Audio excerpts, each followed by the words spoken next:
Yo, yo, yo, you know what it is. You know who it is. It's the Freebird Rules podcast. Can I get some snaps on the Petro for that one? It's me, your boy, Khan. You don't know me. I am your humble host. And I'm here with my two illustrious co-hosts. To my left, introduce yourself, sir with the cap. Hi, I'm the Bone. D-Bone. The Bone. The Bone. D-Bone. Bone, First aka name Ham. Hangman Beige. Page. Oh, I just saw that. That's funny. That's funny. Well played. That's funny. And then to my bottom, That's it. That's all I had. below me, beneath me, the wavy one with the Astros. You see him. You see the Funkos. I do. Oh, yeah, You see the array of assortments. You see the paraphernalia. I You had to see the change the frames. lights up. Talk to him. You see the mic. I had to change the lights up for Come on, more man. of a WrestleMania Come on, feel. man. Come on, man. You know who it is. Nick. That wave. Talk to him. You know what I'm saying? What's up, How we Florida doing, boys? boy? How we doing, boys? I'm doing good, bro. I don't believe you. You don't? Nah, man. I didn't You're right, sound man. I'm fronting. that sound like I'm I'm not fun. gonna lie to you. I'm doing pretty awful. Yeah. Oof. You know. Just gonna be honest. Be honest. Hey, man, look. I'm not here to lie. You know.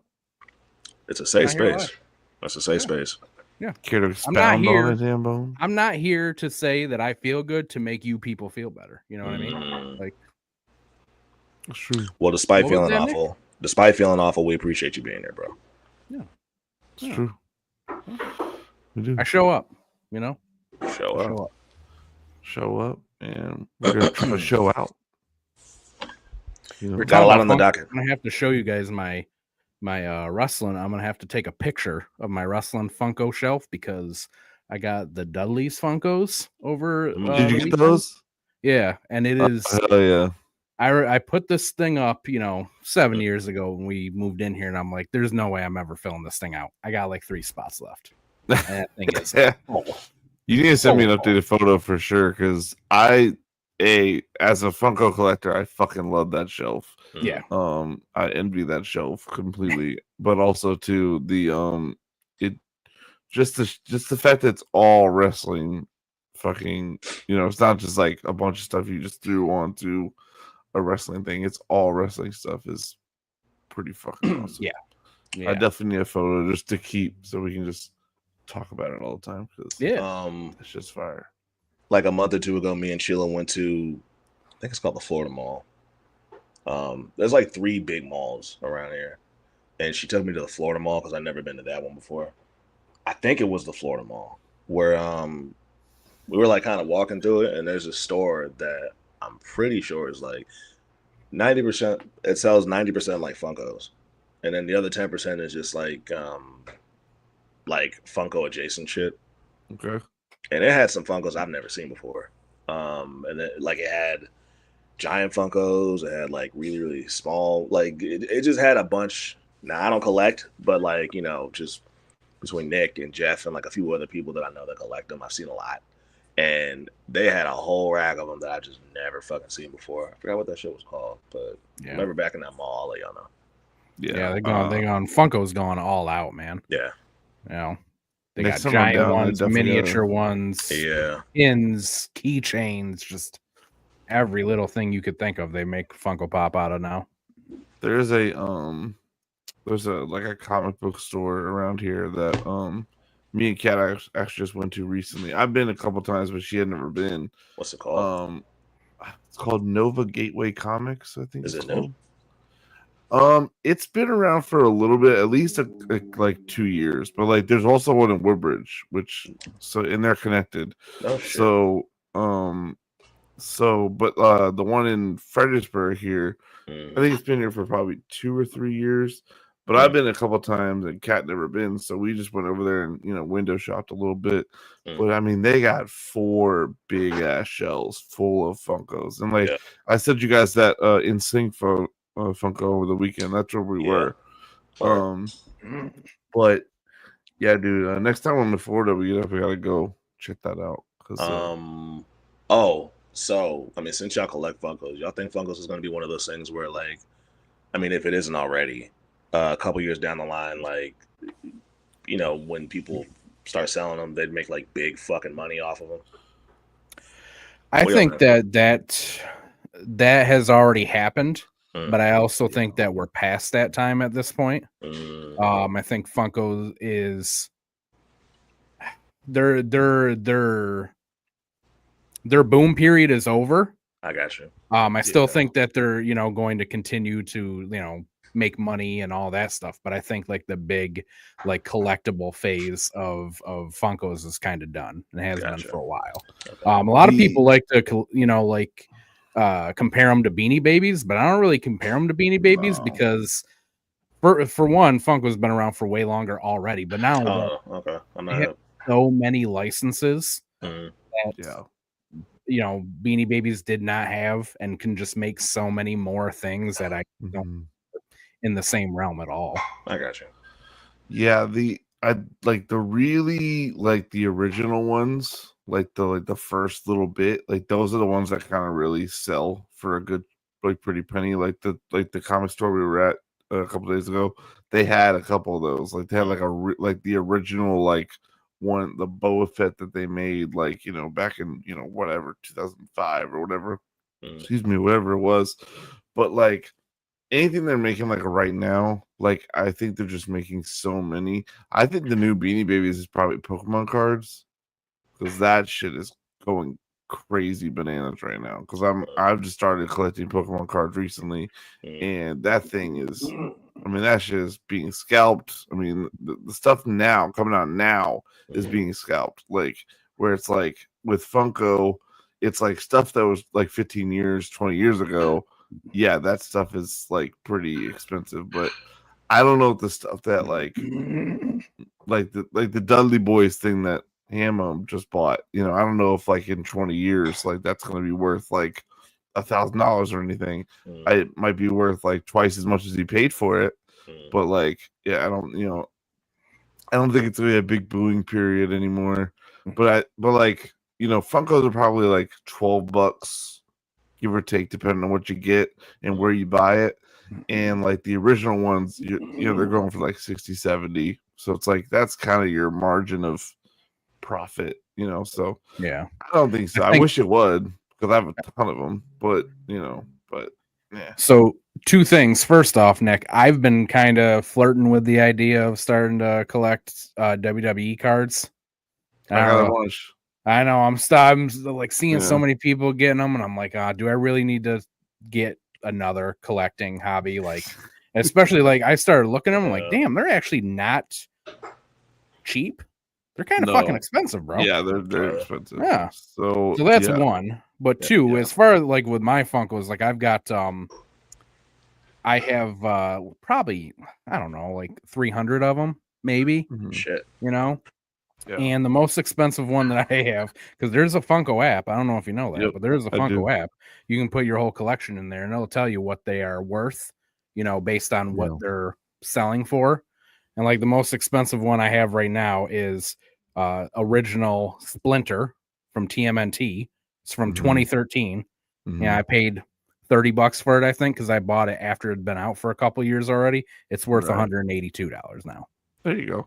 You know, so I mean that's a good, you know, chunk of change. But like, I mean, I think if I were to sell my entire collection, I could probably get a couple K. Oh yeah, yeah. If I sold my entire collection, I'd have several $1,000s. Yeah, and I would make a decent profit. Yeah, but like as far as like selling one big one for like one big money grab, no. Yeah, I think that I think Hambo said I think that time is over. Yeah, and like what Florida Boy said too, like they're literally on your website. You can just make your own. Yeah, you can make one like so it's like you know you can make one of yourself. You can make one of your mom or whatever. So it's like that is probably also diminishing a little bit of prices because then you're just literally just making whatever you want. Yeah. But I think the touch on the WWE card. So I told the story on my TikTok, but I was talking about how I got my Pokemon card set up, and this guy sent me a whole like care package, basically, of Pokemon cards, and then his name was Lily America Nightmare on TikTok. So we got to talk about the WWE cards, and he sent me like 40 of them. So he sent me like Stone Cold Steve Austin, Undertaker, a bunch of different ones. Yeah. So really cool. So like I got my collection started there, but I debated back and forth whether or not I really wanted to start a new collection of anything. But I really slowed down on Funkos because they were like, literally like 10, 15 a pop. Yeah. But I had a huge head start because I had a whole bunch of old ones from like my sister had found them in like storage or something like that. Oh, no So shit. I was definitely way more into Funkos like years ago. Like I said, I've got like 300 of them, but at this point they've kind of stopped making all they've already made all the shit that I'm like interested in. So like at this point, the only thing I buy anymore is the WWE line. Every time they come out with a new wave, like I get them. But back in the day, like I was staying up till like midnight for like Target Con and shit like that to get fucking exclusive ones and all that stuff. But it definitely felt like 2 years ago too. It was like it felt like every week they had like 4 or 5 new ones dropping or something like that. And it really isn't like. And now it doesn't seem like that's happening at all, unless they're just missing the drops. Yeah, But as far as I know, not much really comes out anymore. Excuse me. But yeah, I love them still. I just don't buy them as often. Just because like they're $15 and like I gotta buy groceries. So, shit like that. But I love them still. There's our banter for the week. Let's get into it. Let's do it. Let's start with this. So we had talked about how I randomly came across the fact that Becky Lynch was going to be a monogamist, right? That was the word we determined. Monologist. There it was. She was going to be a monologist at an improv show. And I saw a couple clips, but the one that stood out to me was one in particular where she said she is not wrestling anymore. Which I think is the first time she's ever actually addressed it. Publicly. Publicly. Was this also the first time you guys heard this, or? Well, here's the thing, is that it's not true. Oh, because I mean, it was reported in January everywhere that she had signed a new contract with WWE. Like she signed another contract. She's coming back at some point.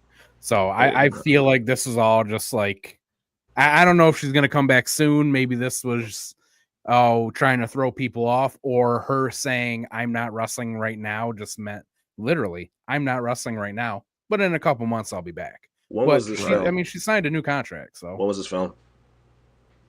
Well, this was from this was just like an improv over the weekend. Yeah. It wasn't a movie. Weekend? Yeah, past weekend. Okay, all right. I because Friday. All right. Yeah. Okay. Yeah, because I saw it.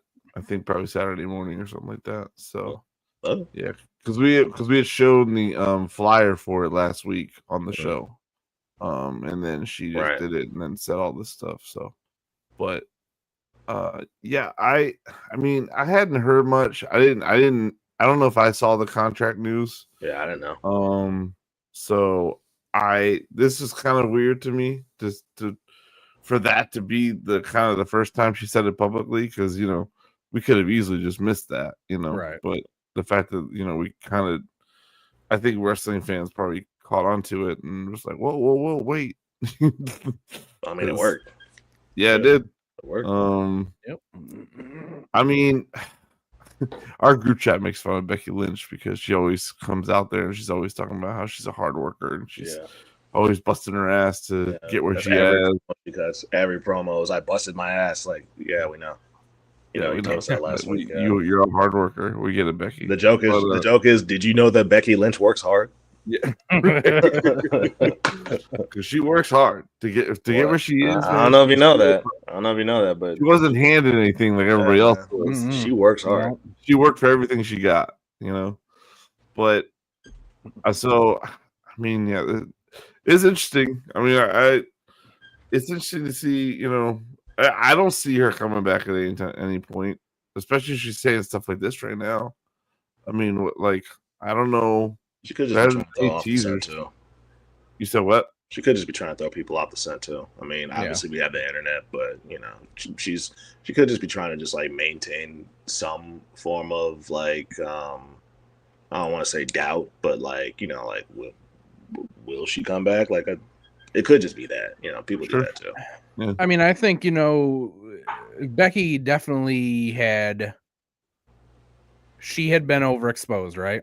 Like she had hit the peak and all that stuff, and then you know she had definitely been overexposed. So I think it was very smart of her to go away for a while. She's been gone almost a year now. You know, I mean, her last match was WrestleMania, I believe, of last year. Oh, wow. So you know, we're past that at this point. So I think that was smart of her. You know, give us a long break, and she could, you know, she's not Charlotte. You know, she's not going to come back and get booed out of the building. I think that there's a new crop of women she could have good matches with, and see what happens, you know, under Triple H too. So, you know, I think it'd be a good time to come back at some point this year. I think we've had enough time away from her. Yeah, I definitely needed time away from her. I was very tired of seeing her.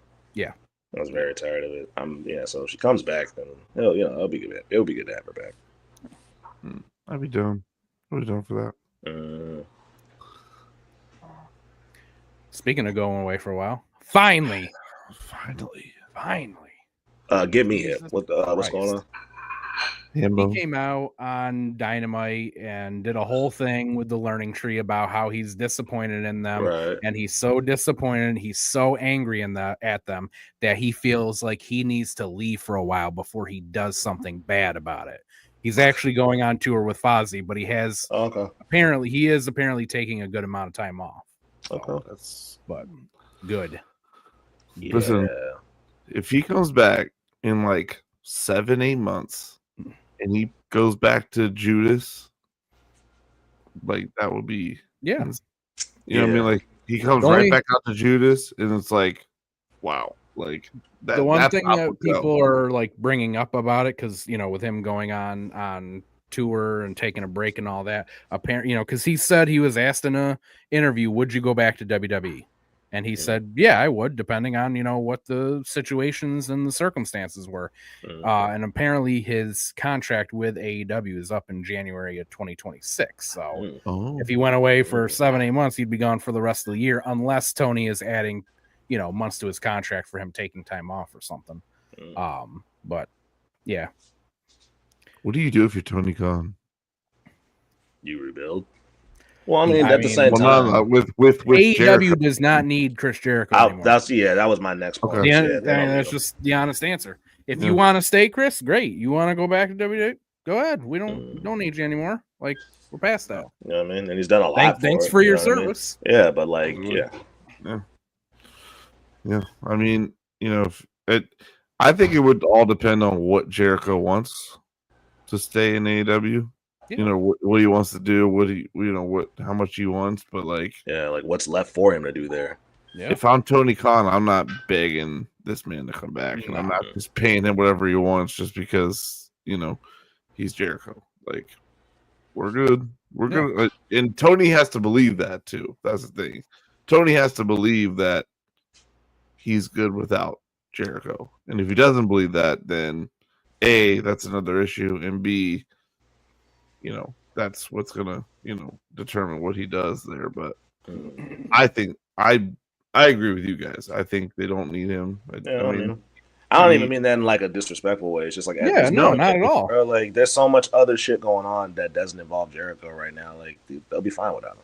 Yeah, this company's not just if you think about it, the fact that AEW does not need him anymore, it means that he did his job. Yeah, absolutely. You did what you came here to do, bro. You came here to establish a new company, to go to be competition or an alternative, whatever you want to call it, whatever. And you did that, and now they're good. This is the company was a very like a newborn baby when you were taking the reins, and you took it and you got it to walk and talk and do all these things, and now it's running. Like we don't need much more from you, bro. No. You know, And honestly, I mean, I would be interested in seeing Jericho go back to WWE for 1 year as a retirement tour. Yeah, I wouldn't mind seeing 1 that. year. Mm-hmm. Come back. We're going to sign you for 1 year. We'll give you a WrestleMania match as your final match. We'll put you in the Hall of Fame that night and you're done. Yeah, I wouldn't mind that.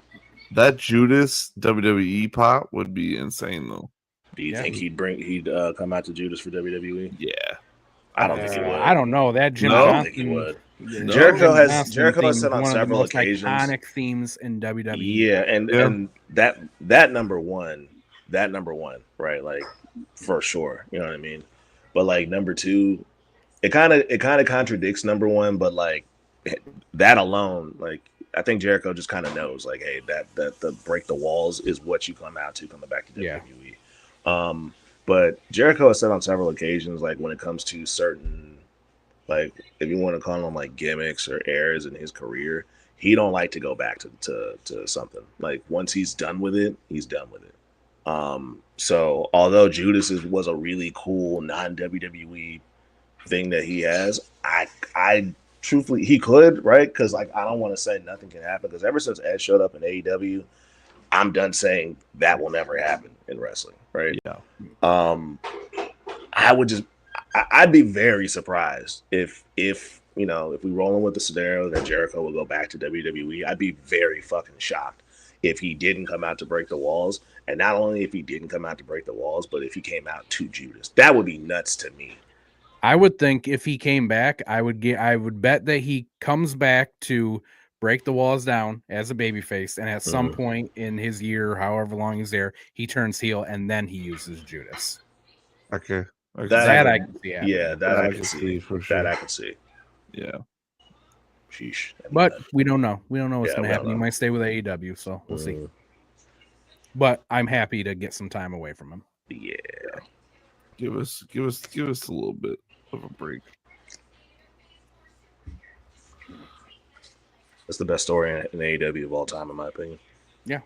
Yeah, I think we're definitely getting there for sure. I really like this. Like, I thought he was gonna put hands on Nana.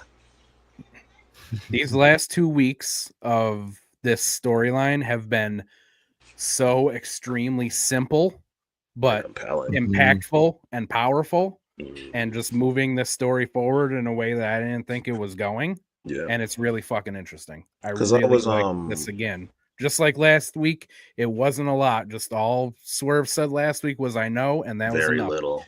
And all that happened here was Nana saying, "Hey, I just want to let you know that I regret what happened," and Paige saying, "No, he said, nah, you don't get to do that. I don't want to hear that shit. Don't do that." And he walked out. Simple, but damn, you fucking felt it. This is such a prime example of less is more in wrestling, because I was cool with it being done. I enjoyed it when it was going down, right? But it went on for a hot minute, and I was ready for them to move on to the next thing because I didn't know where else they could go with this. Yeah. So Swerve taking accountability was a crazy twist, but a really, really nice way to keep it going. And then this follow up, this is a really good follow up because I really thought that he was going to put hands on him, and it's just, I was getting tired of Hangman too because I was really getting tired of him. But this right here, like I don't think I've ever seen a story like this told in wrestling. Like, well, I guess like we've seen stories of forgiveness in wrestling, but not told like this.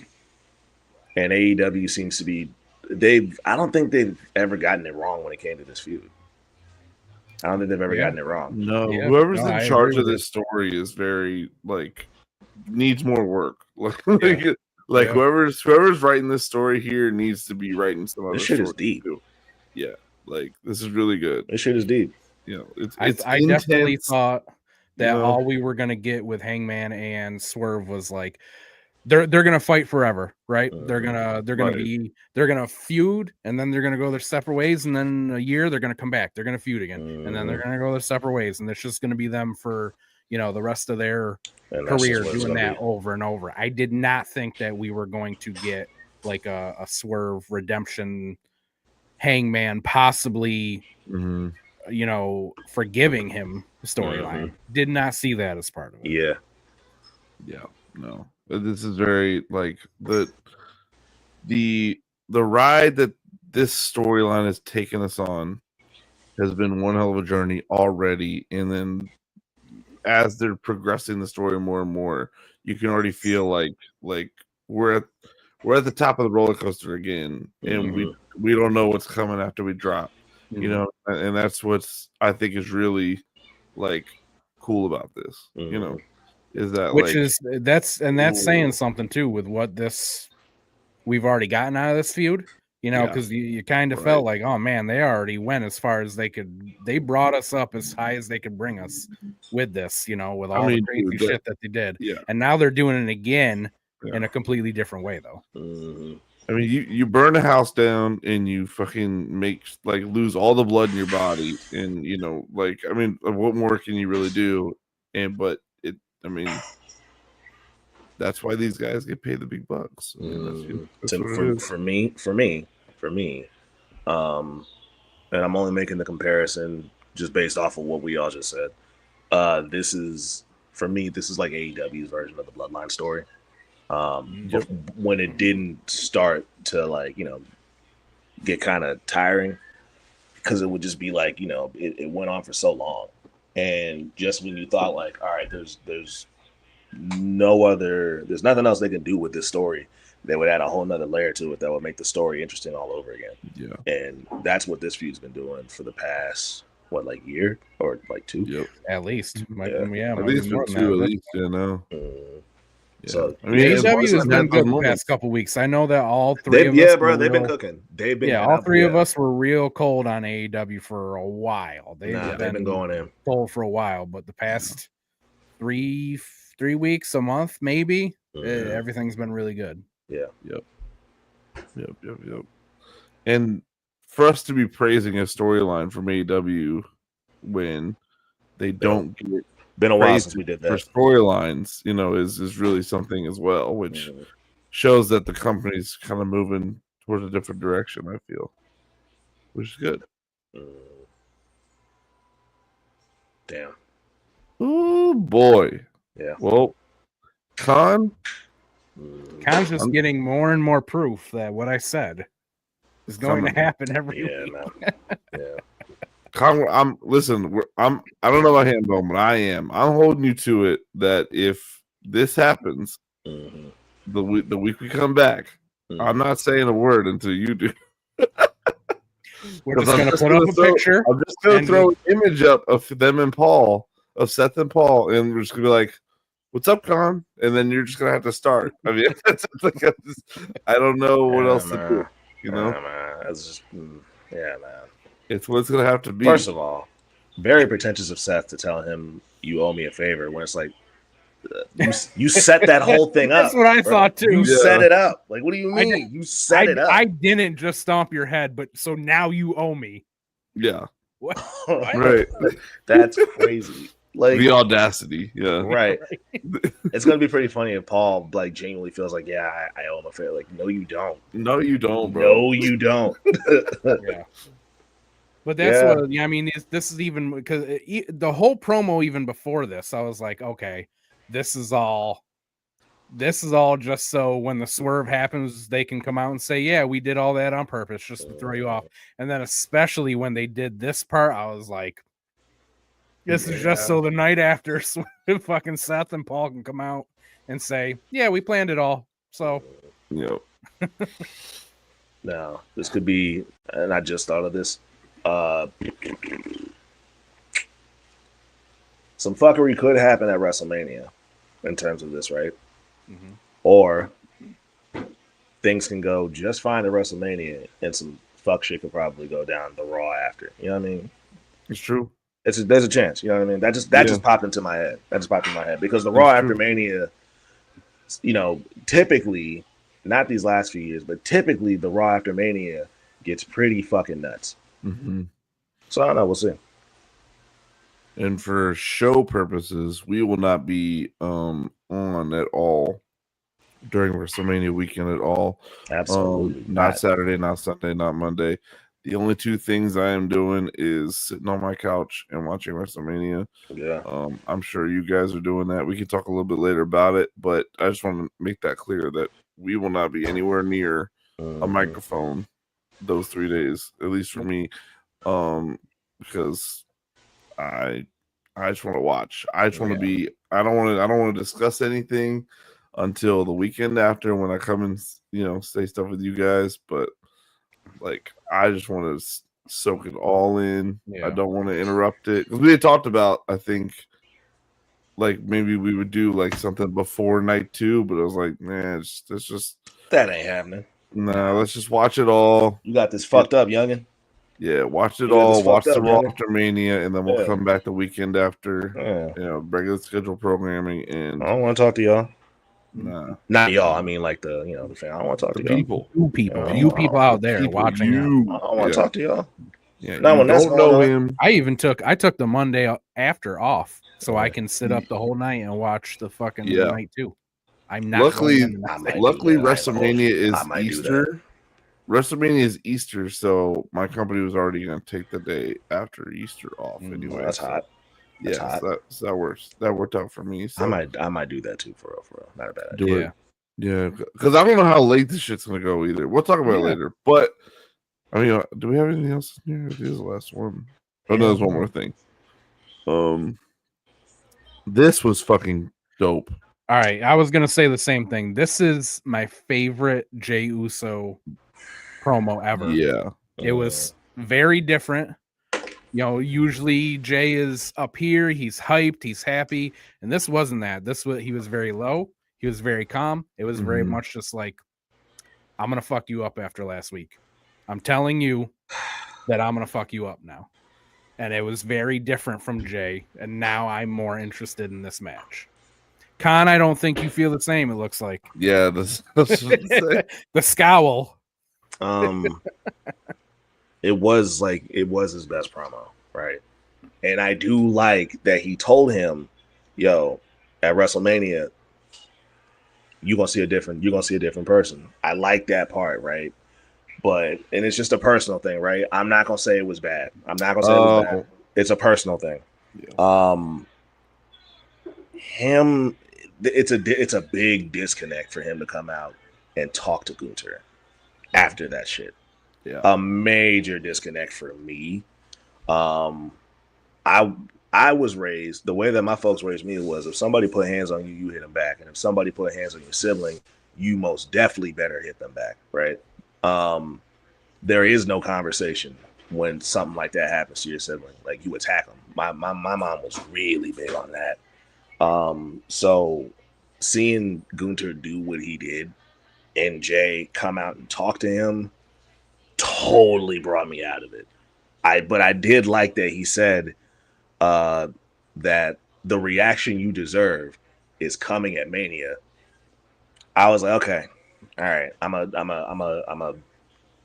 a give grace, right? Yeah. I'm gonna give grace because I want to see that. I want to see him wild out.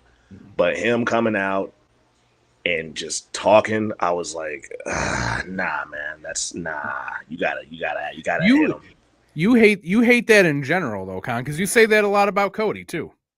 Comes out and talks too much. Well, no, here's my.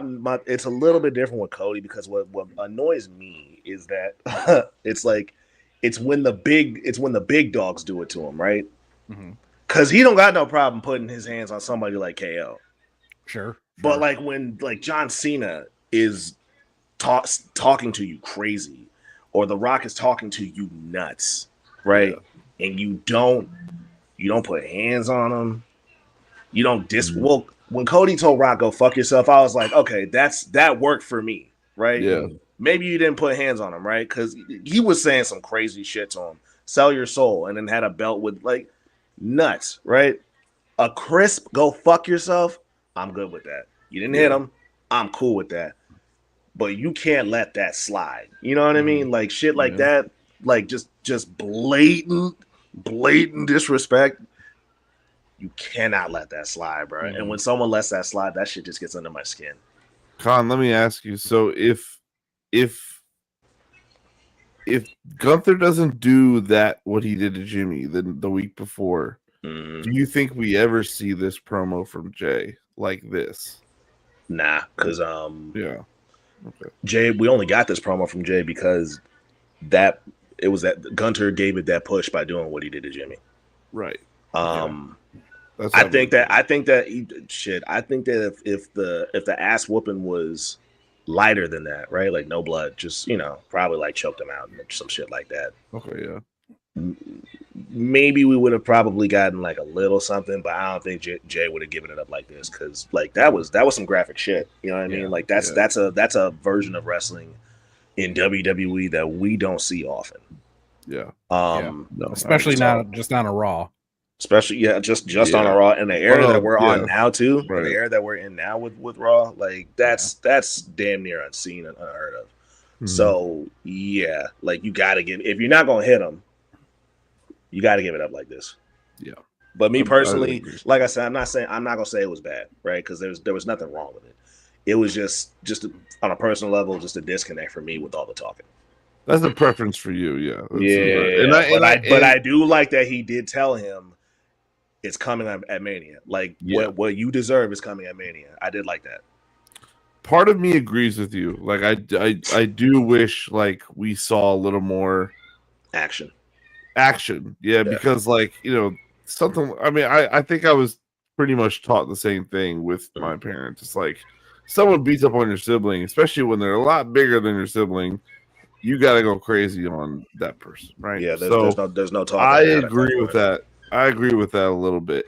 However, I that's where my point is that basically it's like you don't get this from Jay if something like that, something traumatizing like that, to look at that, like you're handcuffed to the rope, you can't do anything, and like just watching this guy and you're just helpless. You know what I mean? Like that, you don't get this version of Jay without any of that going down. My preferences with that. I would have, again, I mean, actually not, because I don't gotta keep saying it. It was a great promo. I would have preferred Jay. We would have probably got like a week or two of Jay trying to get to Gunther, and then maybe invoke something like how they do with like big WrestleMania matches. If you put your hands on Gunther, you lose your opportunity. Yeah. And then we get this promo. Then I would have been more locked into it. You know what I mean? For me, I would have been more locked in. Yeah, because then someone's putting, the thing on him, Yeah. You know what I mean? He's trying to get to him. He can't put hands on him. But like this right here, where it's like, bro, you could have did it, but you didn't. Yeah. It takes me out of it. It takes me out. I do think that because, like you said, Nick, like I feel like all of us were brought up the same way when it comes to that kind of shit, right? But also, I think you kind of have to look at this from a different lens too, because we're not talking about the local bully on the street beating up your brother. Sure, we're talking about guys who like this is their job. Jay had a match with him. Jimmy had a match with him. Jimmy chose to do it. Jimmy slapped him and started it. Jay has a world title match coming up, so it's like, okay, well, if I go after him, I mean, what's that do? But if I go out there and I talk to him different in a way I've never talked to him before, he's got 2 weeks to think about this shit. And the other great part about this promo was not just the way that Jay said things, but the way that Gunther sold it too. Gunther finally, for the first time, was kind of like, "Oh shit, I might have fucked up here. I might have messed up here." And that's the first time I feel like we've ever really seen him like that. Yeah. And that's good for somebody who's going into a world title match against him to get in his head, because Gunther's never been shook before. Right, so let's shake him up here first. I guess I agree. I know I'm not saying you're wrong, Con. I'm just saying feel like that's the lens that I'm looking at it through. Sure, no, I'm with you. I'm with you. It's just because even that, like, because I caught that too, right? Even that was just like, what do you? Sure, you're 100% right, but like, if I'm Gunther. Yet, like, I haven't seen that side of you, bro.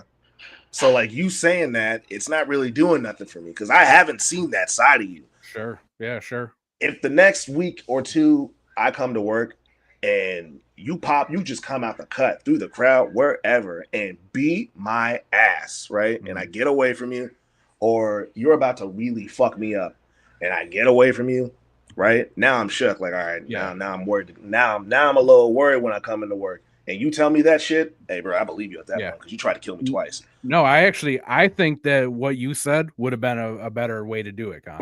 Have them jump them a couple times and then say, if you touch them again, you lose your world title. That would have worked for me a little bit more. You know what I mean? No, I would agree with that. I think this promo rate, you should have done that last week. He should have jumped him and then have Pierce said that, and then this promo should have happened this week. Then I would have been like, okay, it was still. I'm still with y'all. I'm still with y'all every step of the way. This is the best promo, but it just would have been. It would have added a little more realism for me. If they did it that way. Yeah. One more thing I do want to say about this promo, because I saw a lot of people talking about it, was that people on Twitter were saying that the crowd almost fucked this up because they kept doing the yeet thing. Yeah. But I don't really agree with that. I think, me personally, watching Jay really tell the crowd, stop. Chill the fuck out. Don't do the yeet shit right now. I think it silenced a little bit of the he's just the yeet guy. He just comes out. He just does the come from the crowd thing. Different side he just does the yeet thing, right? I think it silenced a lot of that. I would think so. It showed a different side. If you're paying attention, that would silence you a little bit. But on top of that, it shows his crowd control as well. Like, dude, I can tell them to relax. Like, I can get them on. They're on my side at the end of the day. Yeah. So if I'm like chill with the eat stuff, they're eventually going to chill. It works in his favor because Jay is always typically like, like the Usos are like, that like we've seen them serious, right? But like this level of serious, they don't give it up like this often. No. So, Jay's usually like pretty like amped up. He's usually in a pretty good mood, right? Yeah. And again, we've seen them serious before, but not like this. So, a guy who's usually like the life of the party, like the just a really happy guy to be there, for him to go into that mode when the crowd is giving it up the way they would normally give it up when he's around. Yeah. For him to be like, hey y'all, I get it. Not one of them times. Yeah. Us as fans who like genuinely love Jey Uso are like, oh fuck. Like okay. Yeah, my fault.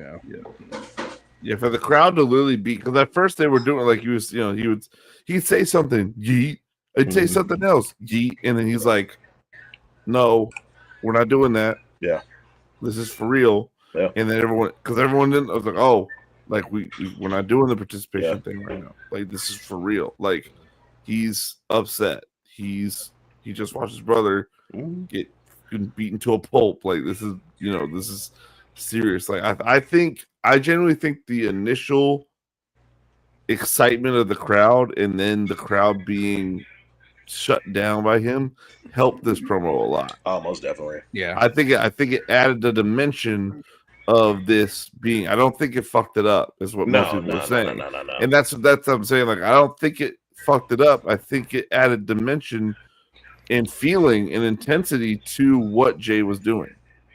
If he let that throw him off, it would have fucked it up. But the way, because he was able to, like, he responded to it, right? But the way he responded to it, the crowd was on board with it. The crowd was on board with it too. Yeah, it was very calm. It was very chill. It wasn't very reactive. It was just, hey, yo, I get it, but like not one of them times. Because the most I saw him do was like he was holding the mic and he was doing just a move his hand down thing. You know what I mean? That was the most I really saw him do. So it was like the crowd genuinely respects Jey Uso, so they're gonna do what he says. Absolutely. I guess it's WrestleMania time, boys. Where's that? Are we talking about Dynasty? Our picks? Oh yeah, we can talk about Dynasty really quickly. Yeah. So I don't think we need to go over it. I just don't know what. I don't even know what I got right, what I got wrong. Oh, sure. Okay, so me neither. Yeah. So this is our predictions. We got a lot correct. So okay, the one thing I do want to point out, it's a little bit of bragging on my end, but I don't think we said that I was going to get double points for getting it correctly. No. I think we were only going to give double points to Hambone for getting it correctly, right? That is correct. Okay, Yes. so I didn't give myself double points. So me and Hambone tied. We both got 11-1. The only one that Hambone got wrong was that the Death Riders won, and he picked Rated FTR. And then the only one I got wrong was that I went with Swerve, even though you guys genuinely had talked me into it last week. But I still was like, I'm going to stick to my guns. I still think Swerve can come out on top. And a lot of people agreed with me on everything else. It looked like everyone was very like upset about the ending of Dynasty there. So I think you guys made the smart, you guys convinced me that you guys made the right choice. But I think the internet was on my side with that last match. Oh, with Swerve? Yeah. It seemed like a lot of that was going on. But I did get the Bowens pick right. Well done. I will say that since, well, I mean, again, I guess it wouldn't make a lot of sense, but since Josh Alexander was not the wild card here, he'll be the wild card in the Owen. Okay. But it's also like, why are you going to have him job to Hangman? But I still say is that who the wild card's facing? The wild card, so maybe it isn't him then. Maybe it's somebody else. I just don't know who else it would be. I mean, I suppose it could just be somebody on the roster, but if it's somebody on the roster, then why are we saying it's a wild card? Just say who it is.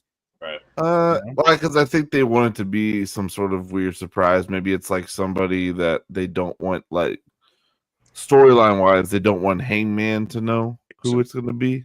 So he doesn't. So he's like kind of a little thrown off a little bit. You know, I don't know. I don't know who it could be, especially with him being so deep in this Swerve storyline again. What if it's but I think it could. Well, whoever it is going to be some type of like jobber at this point because he's so focused on. He's not going to lose unless they just. I don't see why they would make Hangman job to somebody right now. Well, so my thought was, it's Josh Alexander, and then Alexander beats him because like the Bucks come out and distract Hangman or something like that. Okay. Yeah, because obviously we're going towards that because the Bucks mentioned him on Wednesday, so obviously we're gonna start weaving that in again. So yeah, that's the only thing I could think of. I don't know, but yeah, that was those are the results. I did not watch Dynasty. I did not pay the money. I'm not a fan of the links that people send me. They never work for me. But also Sundays. No.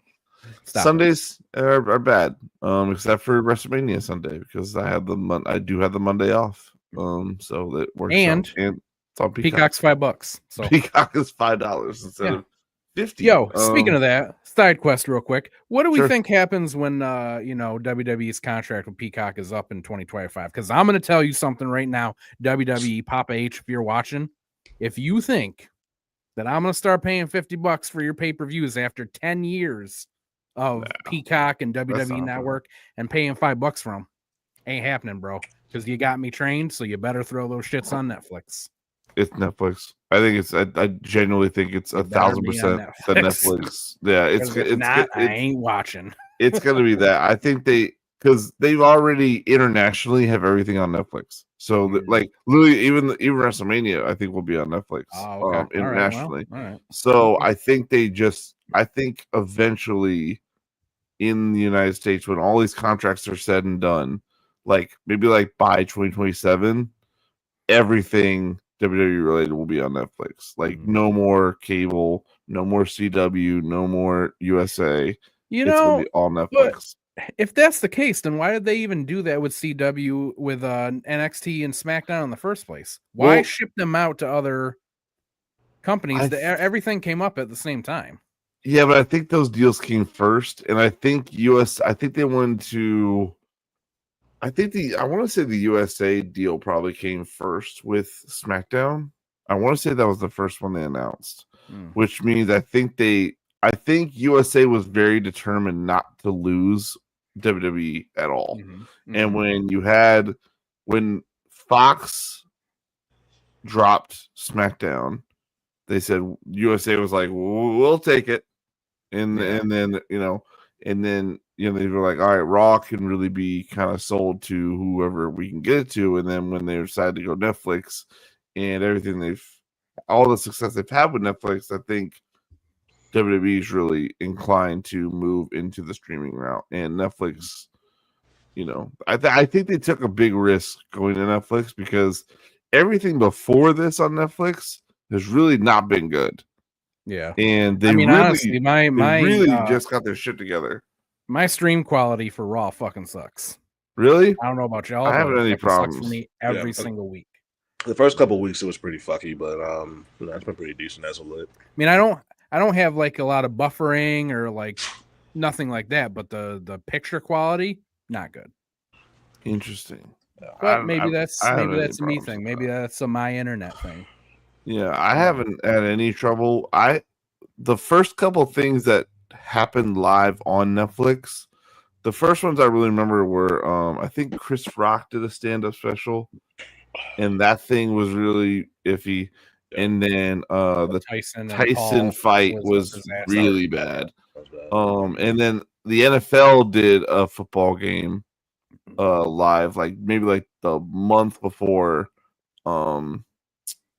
Raw came to Netflix, and I think the football game was a little better, but it still had some issues. But then, like, I haven't really had any issues with WWE and Raw on Netflix, so maybe it's just me because I live out in bumfuck, So it could be that, but I don't want to just blame you. If we're taking the Netflix side quest, they just dropped the new season of Black Mirror. Me and Sheila watched the first episode. Holy shit! Is it way better, bro? Because I used to love Black Mirror. Yeah, that's why. Because the last two seasons weren't that great, especially the last season, bro. I don't know what that was, but we've only watched the first episode. Check out that first episode, bro. That shit was great. It's got Rashida Jones and Chris O'Dowd in the first episode, and Tracy Ellis Ross. This weekend, the wife and I got into Last of Us, and the new season starts tonight. That first episode was like, I already have enough anxiety. You know what I mean? Like, I don't need this. Have you seen it before or no? No, this is the first time. It's been on my list for a long time. I just never watched it. But Sheila's friend, Sheila's friend Kelly was watching the show and then told Sheila about it, and then we watched it. I think we're like 4 or 5 episodes in right now. And then before we watched the show, my boy TJ, he was telling me about the game because I guess the show is based on the game. Yeah. Okay. Yeah. So he told me about that. I haven't downloaded it. I still haven't played it, but yeah, we're watching Last of Us. Yeah, Last of Us. Me and Kat, we watched it last year when it was coming out. I think we watched it, or I think she watched it first, and then she got me into it. Really good. Especially like later on, like in the middle of the season. Like, oh boy, it's I mean, we're on episode 6 of 9. So so you've probably already passed like Nick Offerman and stuff like that. Nick Offerman episode. So here's the thing. Oh yes, I am a massive Nick Offerman fan. Me I have fucking been for too, a very dude. long time. Yeah, I've seen him and Megan Mullally do a live stand-up show, like everything. I fucking you went live and saw them. That's cool. Yeah, it was. That's cool. really cool. Yeah. So I'm a massive fan of his, and everybody was like, "Oh, you got to get to episode 3." That's this episode. And that shit, I'm like, I watched and I was like, I am fucking sad enough in real life. Okay, that dude I don't need this right now. That dude's magnificent, bro. Like, he is. He's good in everything, and he should be in everything. Yeah, he really should. There's a movie that he plays like the president in, and I haven't seen it yet, but I can't wait to watch it. But yeah, the season 2 comes out like next week or this week. Tonight? Oh shit. Okay, yeah, we're me and Kat are currently watching Andor over again. It's a Star Wars show. Highly recommend it. I don't think you need any Star Wars knowledge at all to watch it, to be honest. In my opinion, I don't think you need any Star Wars knowledge at all to watch it. Really good. We're watching the first season over again because the second season comes out the 22nd.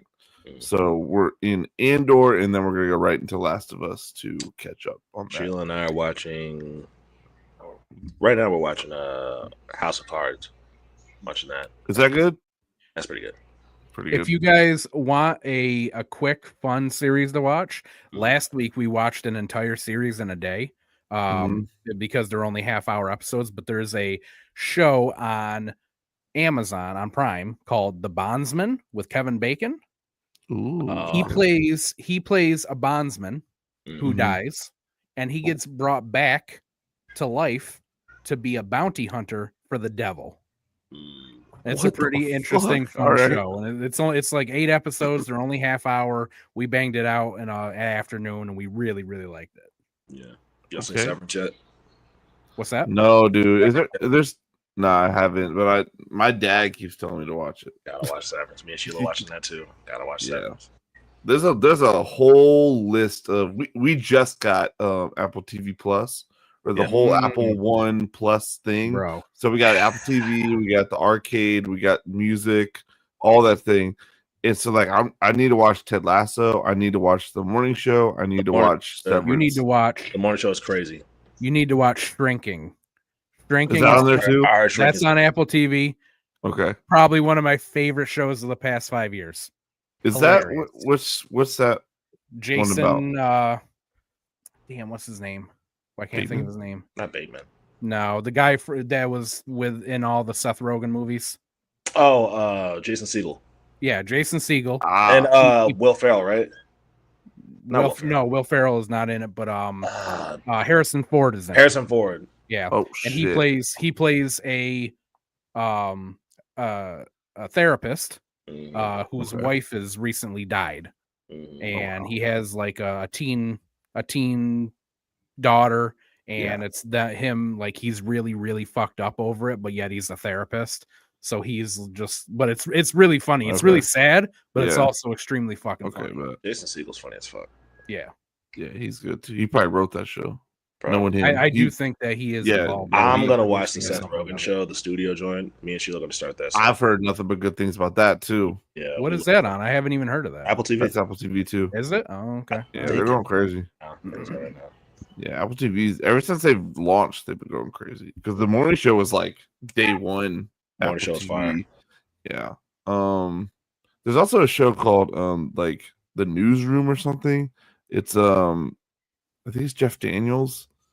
I don't think it's Apple TV, but that's something else I want to see as well. Because I see clips of that on TikTok a lot. So I gotta add that to my list and see where that's at. But yeah, man, a lot of good shows out right now that I still have no time for. I started Development over. It sucks, man. I started Arrested Development over. That might be top 3 funniest TV shows of all time. I can never get into that show, man. Bro, that shit is hard. I don't know what it is. So with Arrested Development, like I remember when they were getting ready to put it out when I was a kid. Yeah. And I'm like, look, because I would watch some of them Fox shows, and I peeked at it a few times, and I was like, yeah, nah, I don't see how people like this shit. And then TJ gets me hip to a lot of shit, but TJ was telling me about it, and he was like, check it out. I watched it again. I was like, okay. Yeah. And then some told me, I don't know what made me watch it that third time, but the third time it hit for me. And bro, that shit is hilarious, bro. That shit is one of the funniest TV shows I've ever seen. And it makes me mad because I'm like, how the fuck did this shit not click for me before? This shit is, bro. Love that show.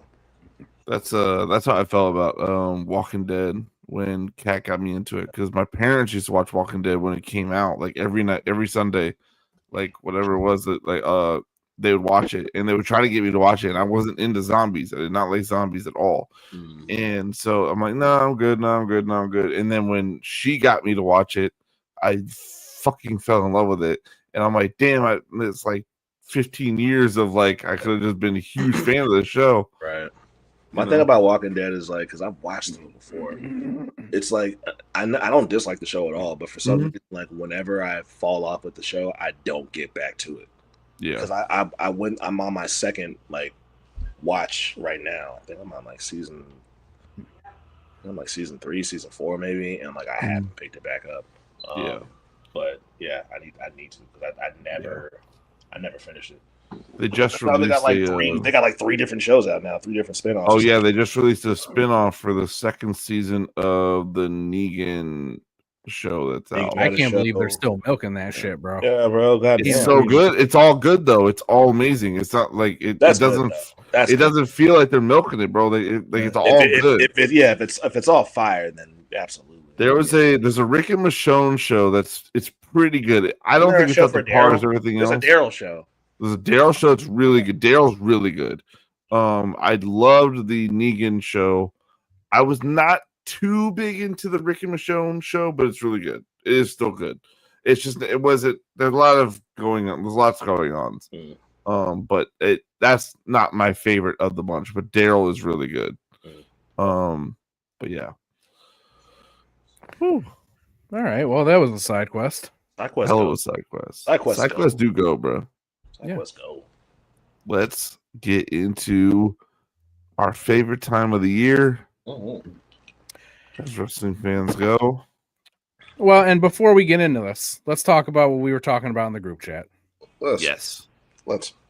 We've all been feeling it, but we all kind of just said it today. Yeah. That we are just not feeling. We're not excited this year, you know? This crowd We're don't not listen. as excited. Feeling this build up. Yeah. I'll say we're not as excited. Yeah. I'm always excited Yeah, for WrestleMania. yeah, Don't get me the wrong. show is gonna bang. But you know, it just yes, is. Like everybody steps right. up for it. It's gonna be a great show. Yeah. No question about that.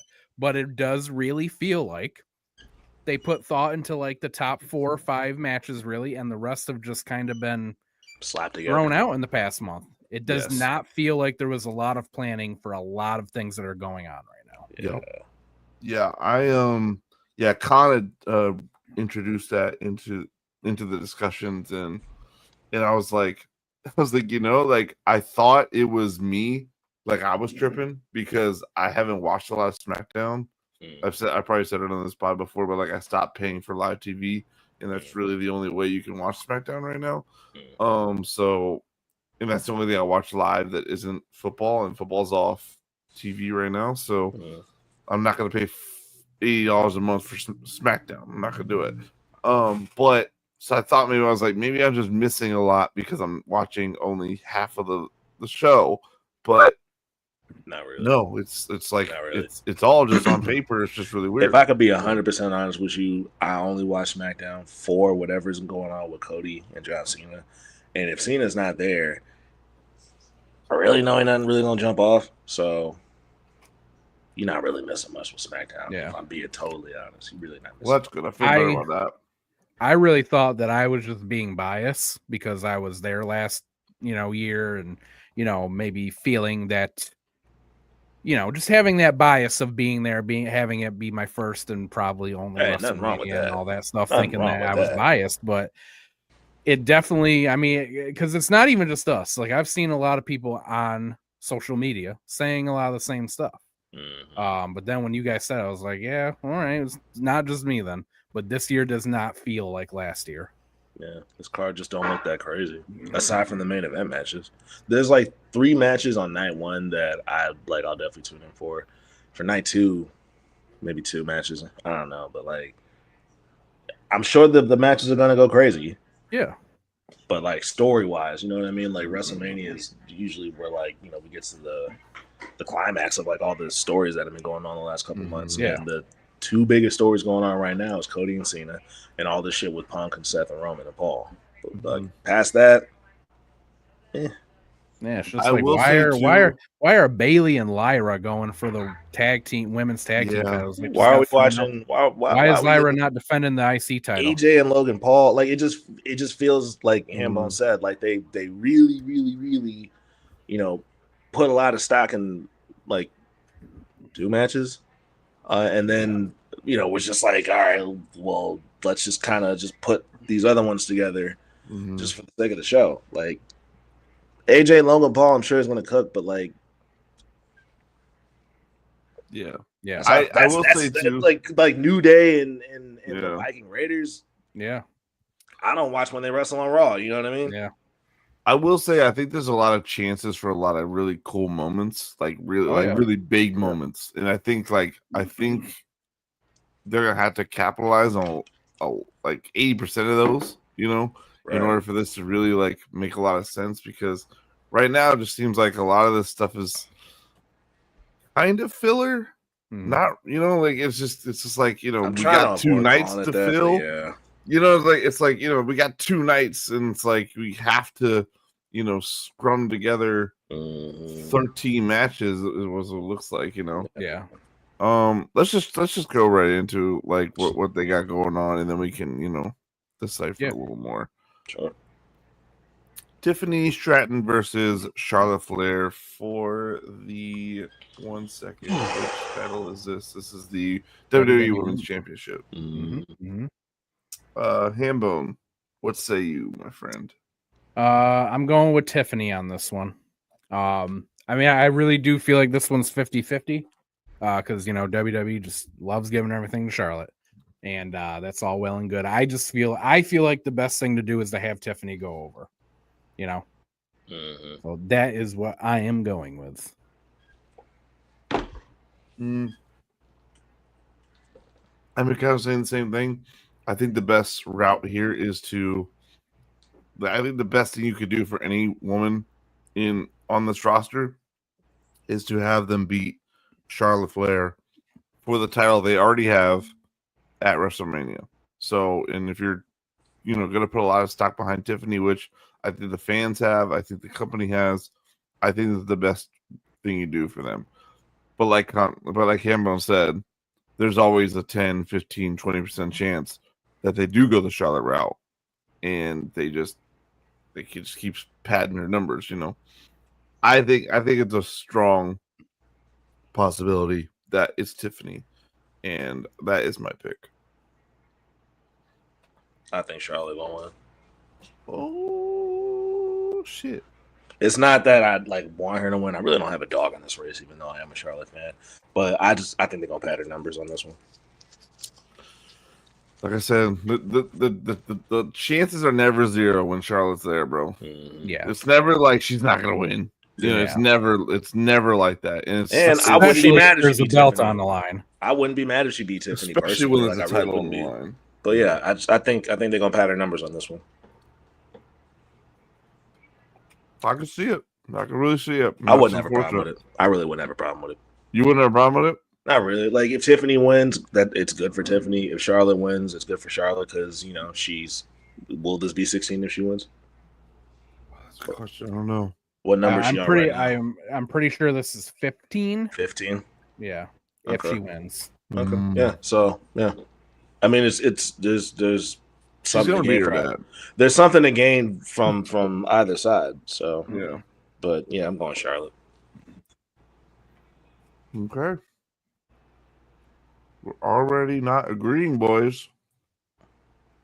What about here? Jay. Yeah. Jay. I'd be very, very surprised if Gunther walked out with a win. That'd be crazy. I'd be dumbfounded if he walked out with it. Yeah. I'd be upset, bro. I'll be highly upset. I'll genuinely be mad. Mm. We're all standing Jay on this one. Yeah, Jay. Yeah. If Gunther walks out with that, man, I'll be upset. Boy, that'd be nuts, man. I don't think I mean, I'm not going to say I'd be upset because I'm not like a huge Jay fan like that, but I would be very, very surprised. And I would also think it'd be a waste of all the stock that they have put into Jay. I think it'd be a waste if he lost. Put it that way. Because it's already not main eventing, and he won the Rumble. So to lose on top of that, damn.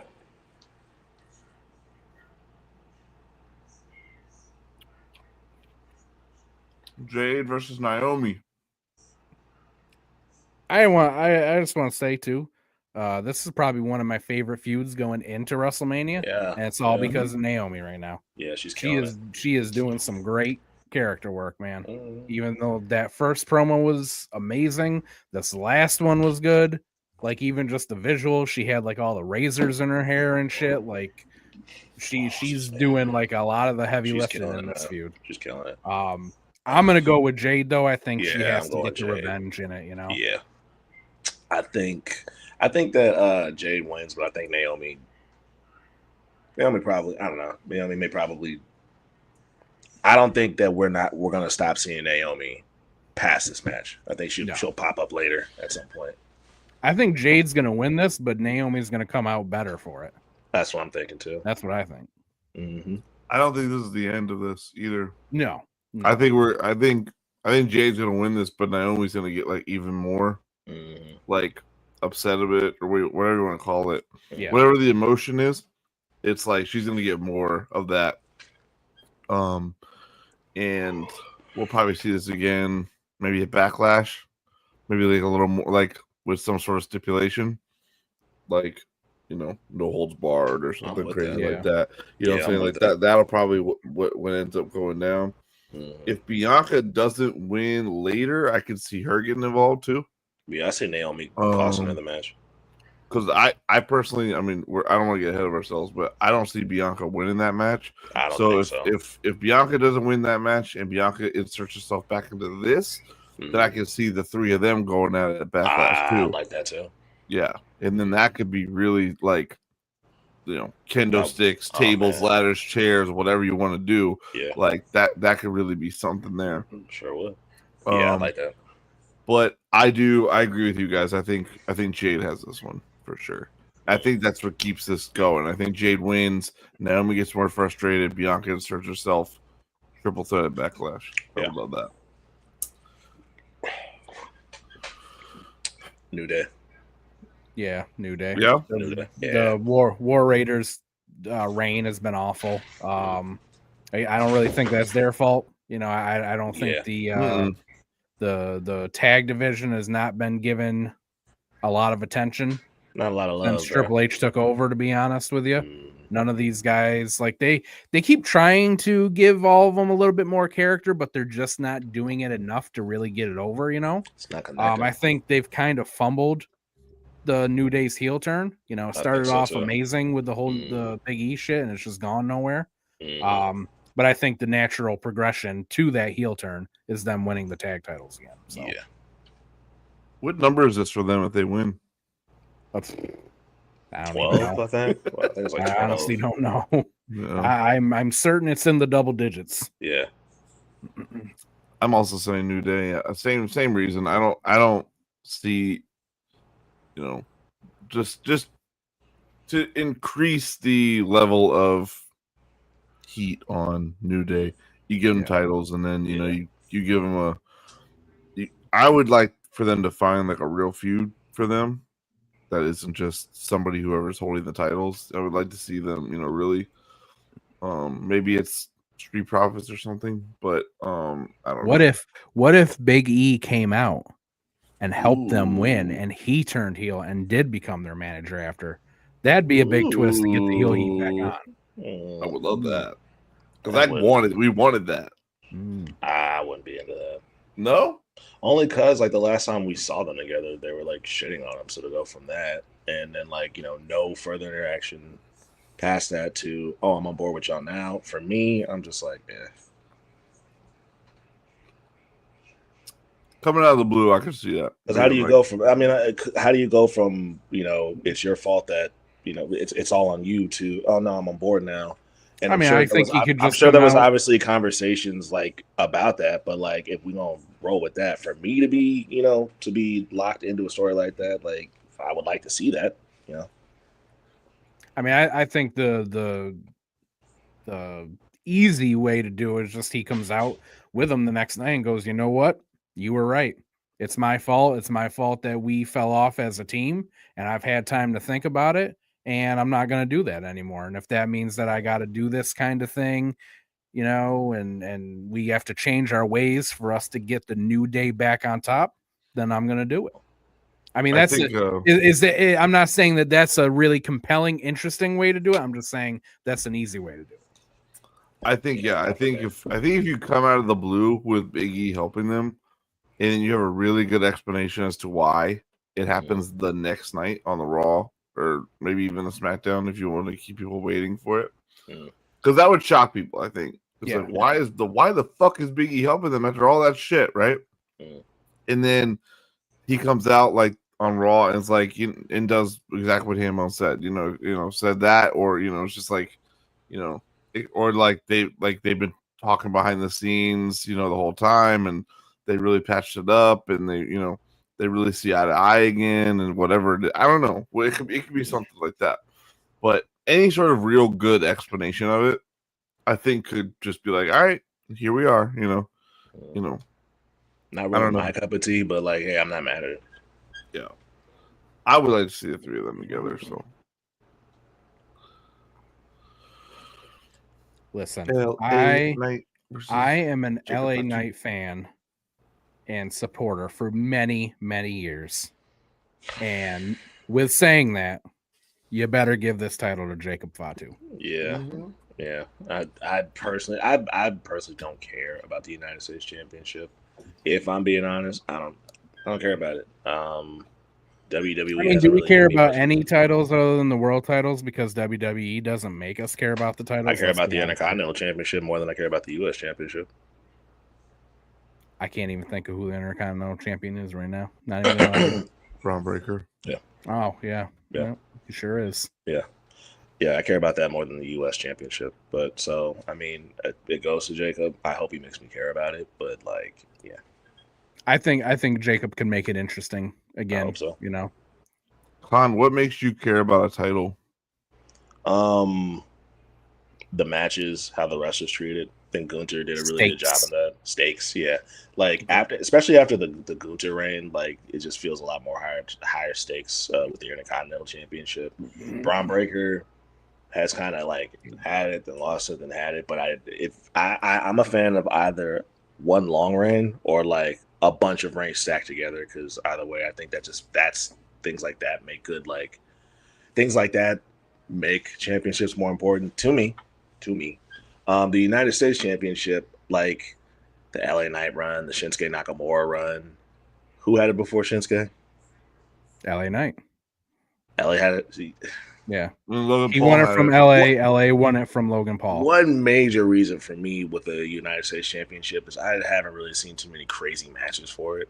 Like, I haven't really seen too many crazy matches for it. I haven't seen any wrestlers really like go out of their way to kind of like make it mean something. Yeah, we haven't had a very strong United States champion in a long time. We had that with Gunther for the Intercontinental, so that raised, how much it meant, but we haven't really had that with the United States. So I see it, you know what I mean? I see it, and like I'm hoping Jacob makes me change my mind about it. But like most of the time, I forget who has it. You know what I mean? Most of the time, I totally forget who's holding it. Okay. Makes sense. So we're all going Jacob there? Yeah. I would like to see LA Knight get a little more back on top, because I feel like he's not really. Yeah. I feel like he's a little. Am I tripping for saying that it feels like he's stagnant, or am I? Nope, you're right. No, that's why I'm saying it. Like I feel like it's just he kind of is just holding the belt. Yep. Like, that's just how it's felt for like a hot minute when it comes to the U.S. title. They put a whole lot of focus on him when he was getting over, and then he got over, and then they went, okay, here's the title because he got over, and they took all the focus off him. And now it's just like, all right, okay.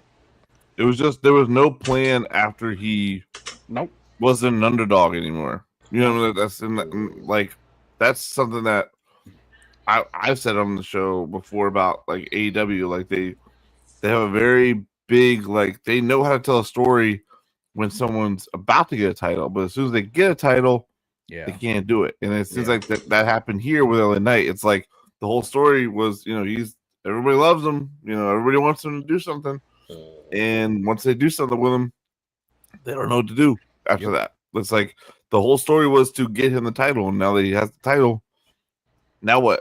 And it just becomes like we'll just do little things. And then they randomly took it off of him to give it to Shinsuke Nakamura, who hasn't been on TV since he lost it. And it's just like, okay, well, what was the point of that then? You could have just had LA had a really long reign at this point, and this match would have bigger stakes if you had. Yeah. Like, I love Shinsuke. I love that they brought him back and changed him up and gave him a title run, but it really meant nothing. I mean, I think he had like 2 defenses before he lost it. He didn't do anything with it. My bad. Professional broadcast. I'm very professional. It feels like every week we're saying something about me doing something. It's like not. Hey, it's not just you. I just mean in general. I don't professional care podcast, personally. goddamn I it. don't care, bro. We're don't give a shit. professionals. We don't get. Yeah. I don't want to go into detail about this one. Yeah, we don't need. Just give me your pick. Yeah. Ray. Okay. So that the story can end. Hopefully. Ray wins, takes his mask off. It's Chad Gable. Oh my God. Whatever happens after. Yeah. Okay. All right. Honestly, I think they're gonna give it to fucking Grande.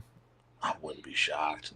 I wouldn't be shocked. I wouldn't. They're gonna have him beat Ray because Ray is someone who can't fucking hurt, and then he probably will just expose himself as, "Oh my God, look who I am! I'm Chad Gable," and then that and still beat Ray and still beat him, right? So I will say this though: take out all the shit about the story and all this. This match is gonna fuck.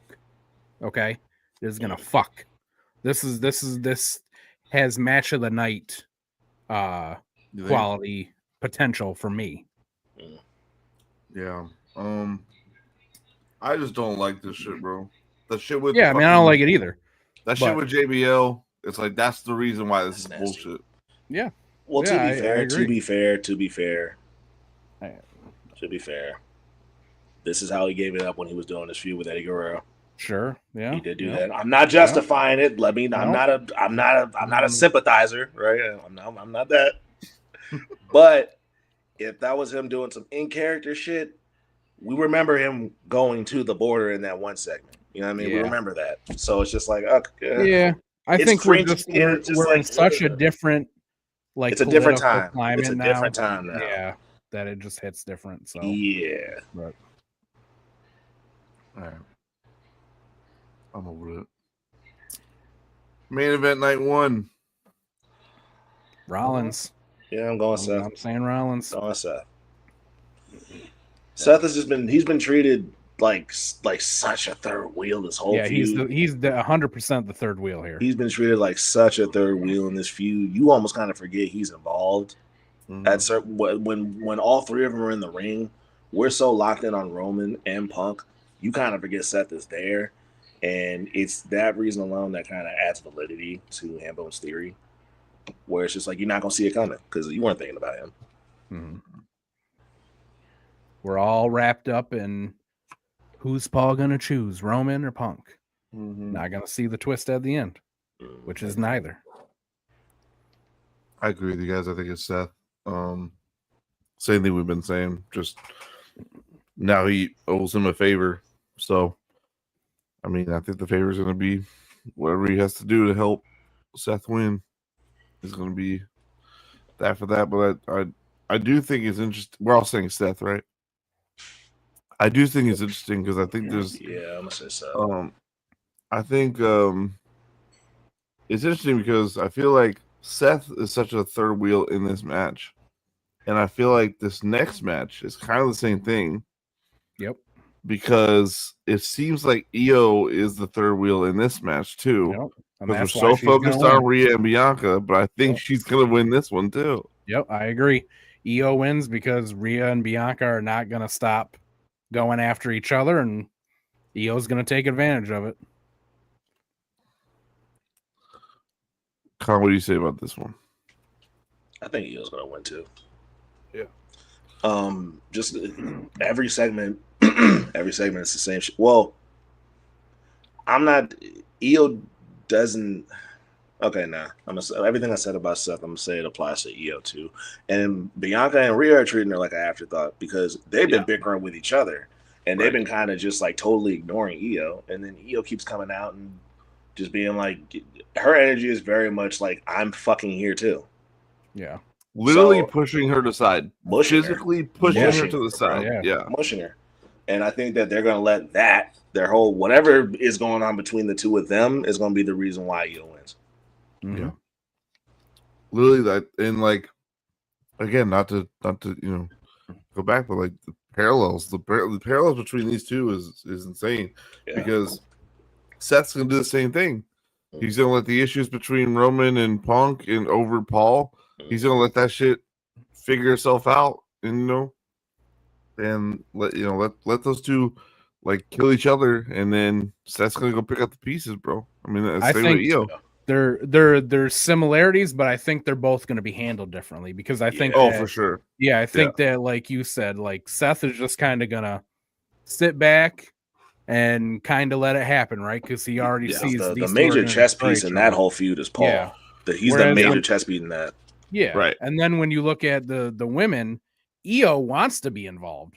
She's going to keep trying to get in the match and get involved and stuff like that. And the other two are just going to keep stopping her over and over, I think, to focus on each other until they can't anymore and Io takes advantage. Yep. So I think they're just going to be booked a little bit differently, but they are very similar in how they're being built. And I do think Naomi's going to make an appearance in this match at some point. In this match? Yeah, I think so. Okay. To screw up Bianca or help Bianca? I probably screw her up in my opinion. Yeah. Probably because of my dad thinks that Bianca's going to turn heel because she was wearing the all black on was it SmackDown or Raw? I forgot what show it was. But he thinks she's going to turn heel and join Naomi. I was like, I don't know about all that, Pop. Yeah. Nah. But I'm going Io. I think Io's going to win. Yeah, I think we all got Io there. This is night 2, by the way. Mm-hmm. We're on night 2 now. Yeah. I don't have much to say about this. I think AJ. Yeah, I mean, I don't have a lot to say about it either. I think AJ wins. I think at this point, WWE is backed off of Logan Paul. I think they're going to continue that. Like, you think so? Okay, he's under contract. We'll use him, but we're just going to put him out there to lose. Because it doesn't matter how much Logan Paul loses. Like, anytime he comes out, social media is going to talk about it, and that's really all that matters anyway. So, he'll lose when it matters, I guess. It's a bit like at WrestleMania or but like he's not gonna. I don't see him really holding a title again. No, unless they just really for some reason are in a lull with something. But I mean, even then, I don't even see him wrestling on anything but PLEs anymore. Yeah, that's true too. Which is fine. Yeah, I'm fine. I don't have to see him, the better. Yeah. I don't hate him as much, but he's just, he is what he is. Yeah. It's just he's talented in the ring, but like, I just don't like the guy, and we know who he is. I don't want to see him. We know who he is. Yeah. We're all saying AJ here. Yeah. Amazing. So this is a tournament that happened, and then there was a gauntlet match on SmackDown. And Lyra and Bayley came out as the first team, and they beat 5 teams straight to go. Oh wow! Yeah, that's pretty good. How did this team come together? Isn't Lyra still the Women's champion? They just wrestled. Bayley and Lyra just wrestled on Raw for the Intercontinental title, and now they're teaming up on SmackDown to face the tag team champions at WrestleMania. Because. Why would you give the women mid-card titles and then not feature them at all? Neither of them are featured. I don't care about this. Stupid. This is a personal preference for me, but I don't like when tag teams don't have tag names. Team names. Well, yeah, I hate when tag teams are not established tag teams. They're just two wrestlers just wrestling together. Throwing together, bro. Throwing them together. But at least I really don't like it. I would at least, if you're gonna throw 2 people together, give them some type of name. Yeah, like just anything. It could just be, the fucking, I don't know, the Birds. It's just like, oh, Bayley and Lyra, they're the Birds. Yeah. Like I don't care what the name is. The Birds. The Birds. The other thing that I dislike about this is like with Lyra having the Intercontinental title, you really could have given 2 other women a spot on Mania if you had given her an Intercontinental title match against somebody else and put somebody else in there with Bayley instead of Lyra. And instead you did this for what? For no reason. I mean, you could have had the Lyra Bayley match at WrestleMania. Yeah. Or you could have just fucking done Bayley and Roxanne like everybody thought in the first place. Instead, you sent Roxanne back down to NXT. Which didn't make any fucking sense. Anyway, I'm Yeah. going Liv and Raquel on this because it doesn't fucking matter either way. But Lyra and Bailey winning doesn't make any sense here. So none. Yeah, I'm inclined to agree. If anything, I would say that afterwards Bailey may turn heel on Lyra. Probably for the championship. The words I don't know if we're gonna revisit that again. Maybe.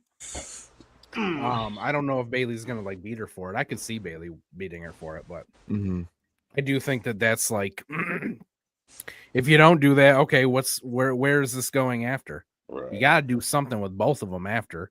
Bailey's been kind of stagnant since losing the women's championship as a face. They've really done nothing with her. They had no plans afterwards, as we've talked about. So turn her heel.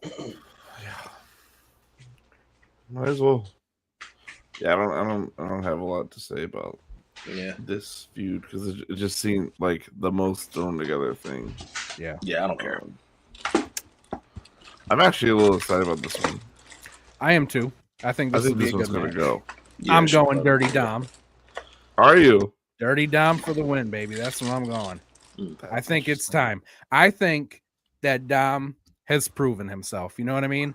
He became a great heel. He really separated himself from his father, which I feel like a lot of people didn't think that he'd be able to do. Sure did. He, in my opinion, he has been such a good heel that he started to turn face. Yeah. I think that he gets cheered by a lot of the audience now. And I think nobody would expect him to be the winner here. Obviously, I think he's, the underdog of this. And I just think that it'd be a good moment. I think that he deserves to have it. Yeah. I think he's the most interesting one to take it afterwards, too. As much as I like Penta, he just showed up. Yeah. You know what I mean? Like, Con, what do you think? Honestly, I probably still go with Penta just because, I've seen Carlito win the fucking U.S. Championship his first night on SmackDown, the Intercontinental Championship. I've just seen that too many times. You know what I mean? So, but Dom would be, you know what? Fuck.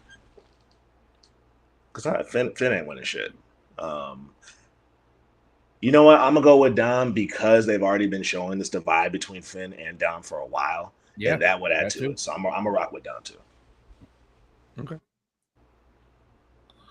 Y'all think I'm weird, but I think Finn gonna take it. One of them winning makes the most sense to me because they've been like at each other's necks for a while. Yeah. I think Finn is gonna take it and he's gonna like really screw Dom up for it. Like because they're going into this match as like we're Judgment Day, so we're gonna help each other and blah blah blah. But at the end of the day, it's a fatal 4-way. Real quick, my bad. You good? At the end of the day, it's a fatal 4-way. So like they're gonna, they're gonna have to face each other at some point. Yeah. I can easily go ahead.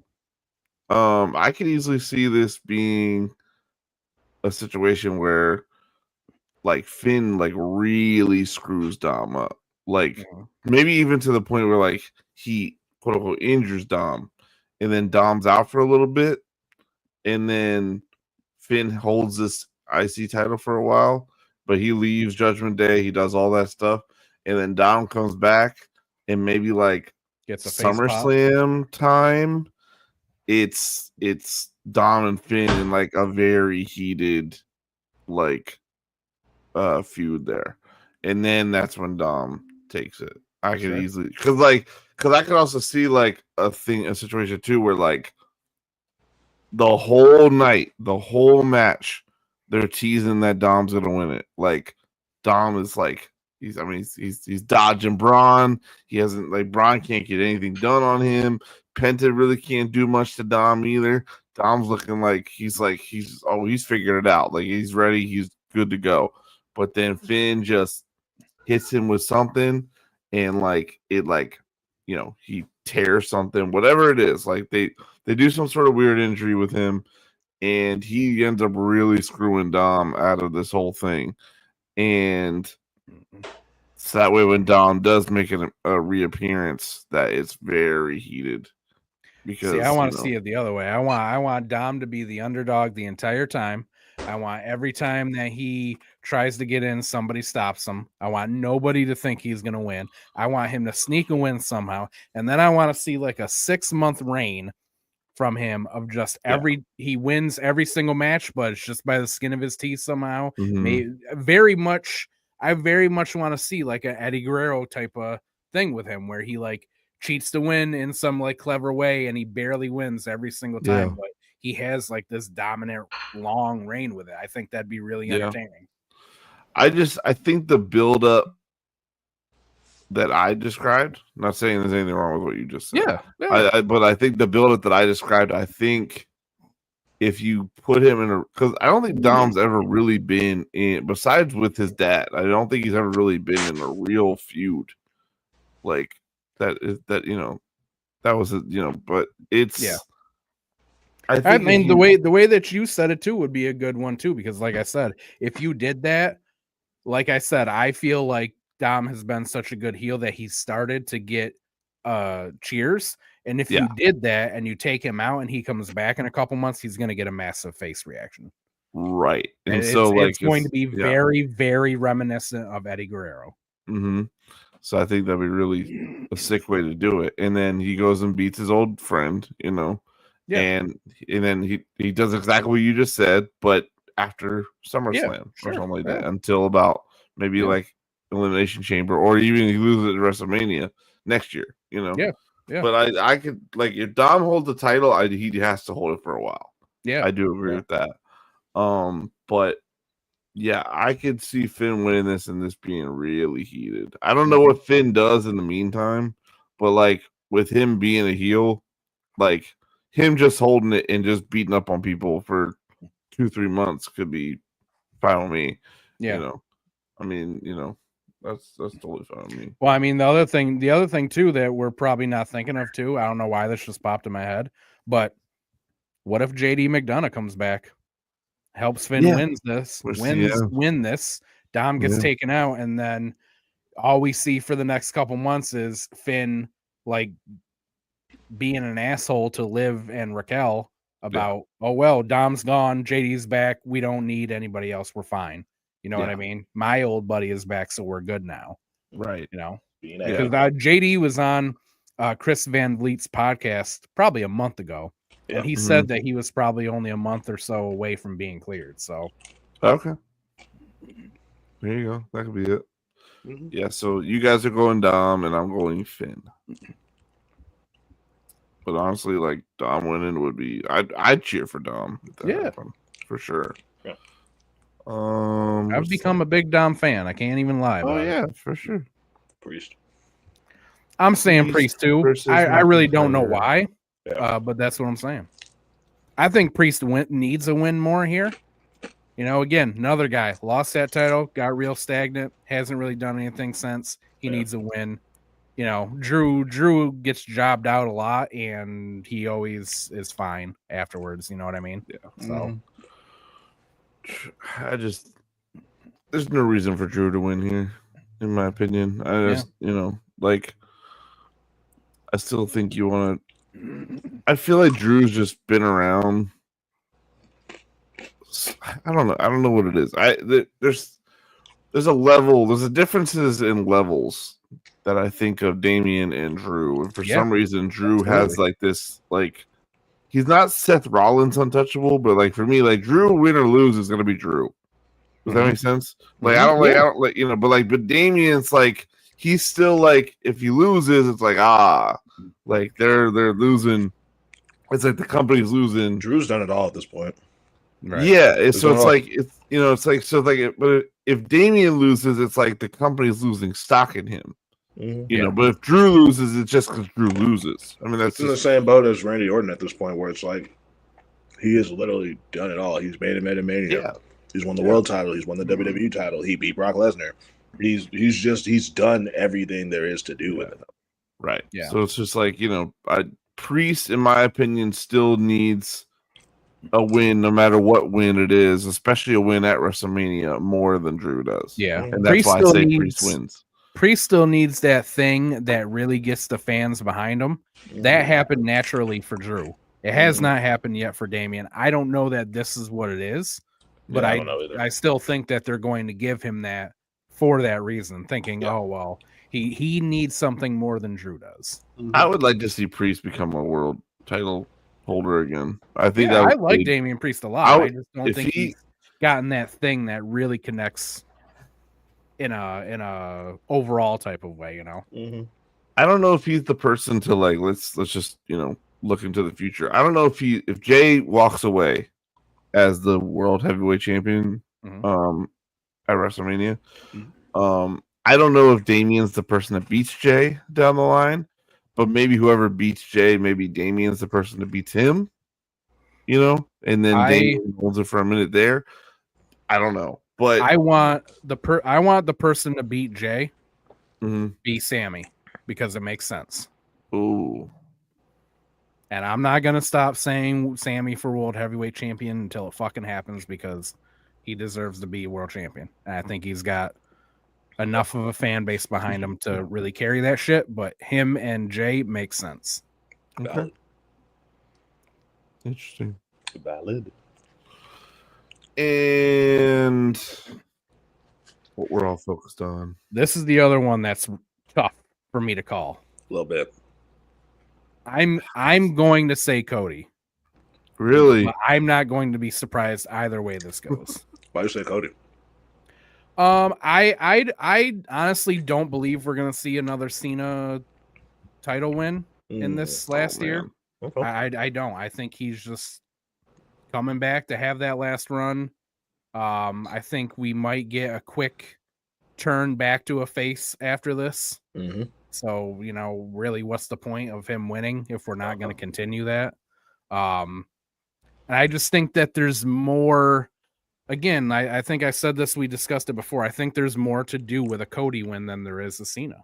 If Cena wins, you kind of got to continue this him and Cody storyline because there has to be a resolution to it, obviously. And as it is, we've only got 8 more months with Cena. So how much more time are we going to spend here? If Cody wins, then both of these two can move on. Cena can move on to other feuds, get other matches with other people that he wants to get in before he's done. So that's why I'm saying Cody. I'm curious as to what you would like to see more from a Cody run right now. Yeah, because I feel the opposite. Yeah. Oh, I'm not saying that I want to see more from it. I'm saying I'm sorry. You said you think there's more to a Cody winning this than Cena winning this, and I want to know what do you see? So I just think that, again, that there's more. I think that there are more options for good world title matches with Cody than there are Cena, because I think so much of what's happening with Cena is revolving around this being his last year, over having stakes over a world title or stuff like that. I just don't feel like we're getting a lot of that from Cena this year because it's his retirement tour.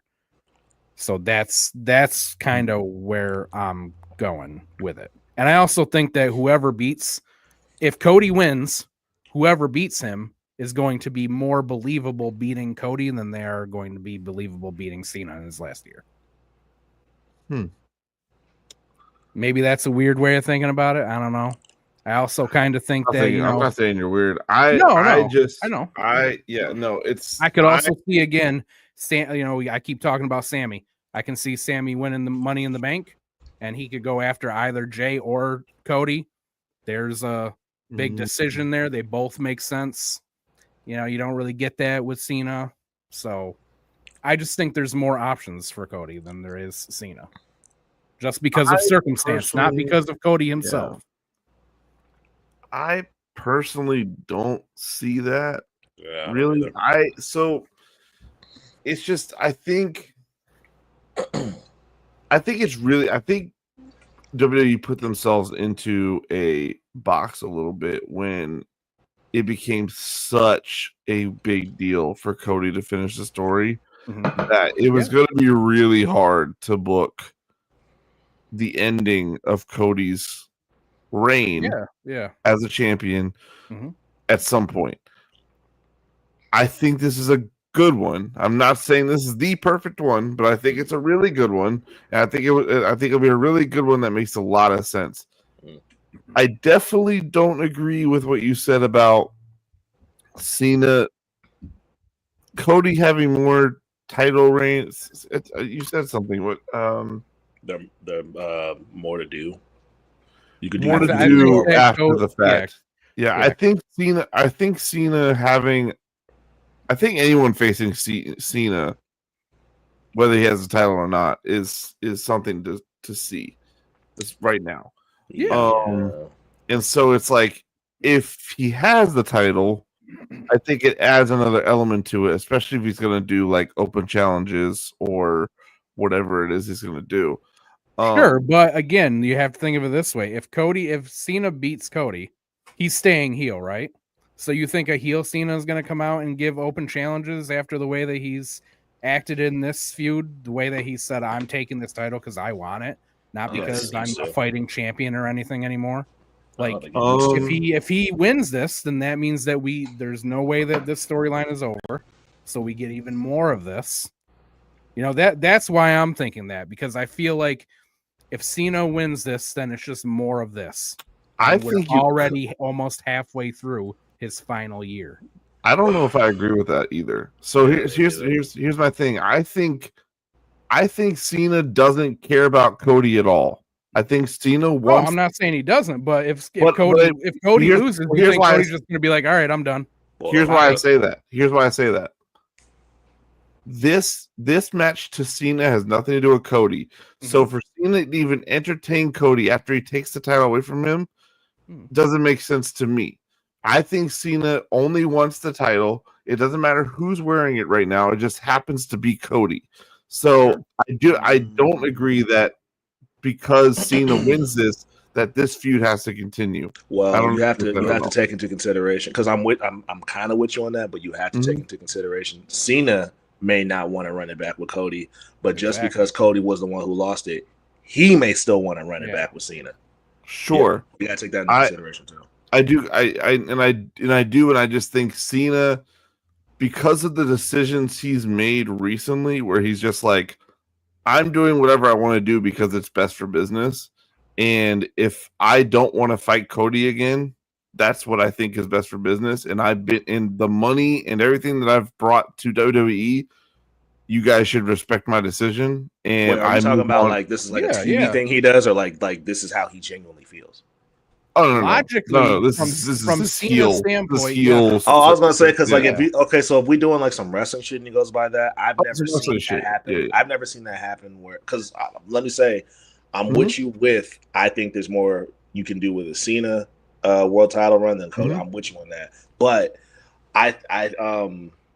I've never seen it where a wrestler asks for a championship. Somebody like a Cody Rhodes asks for a championship rematch.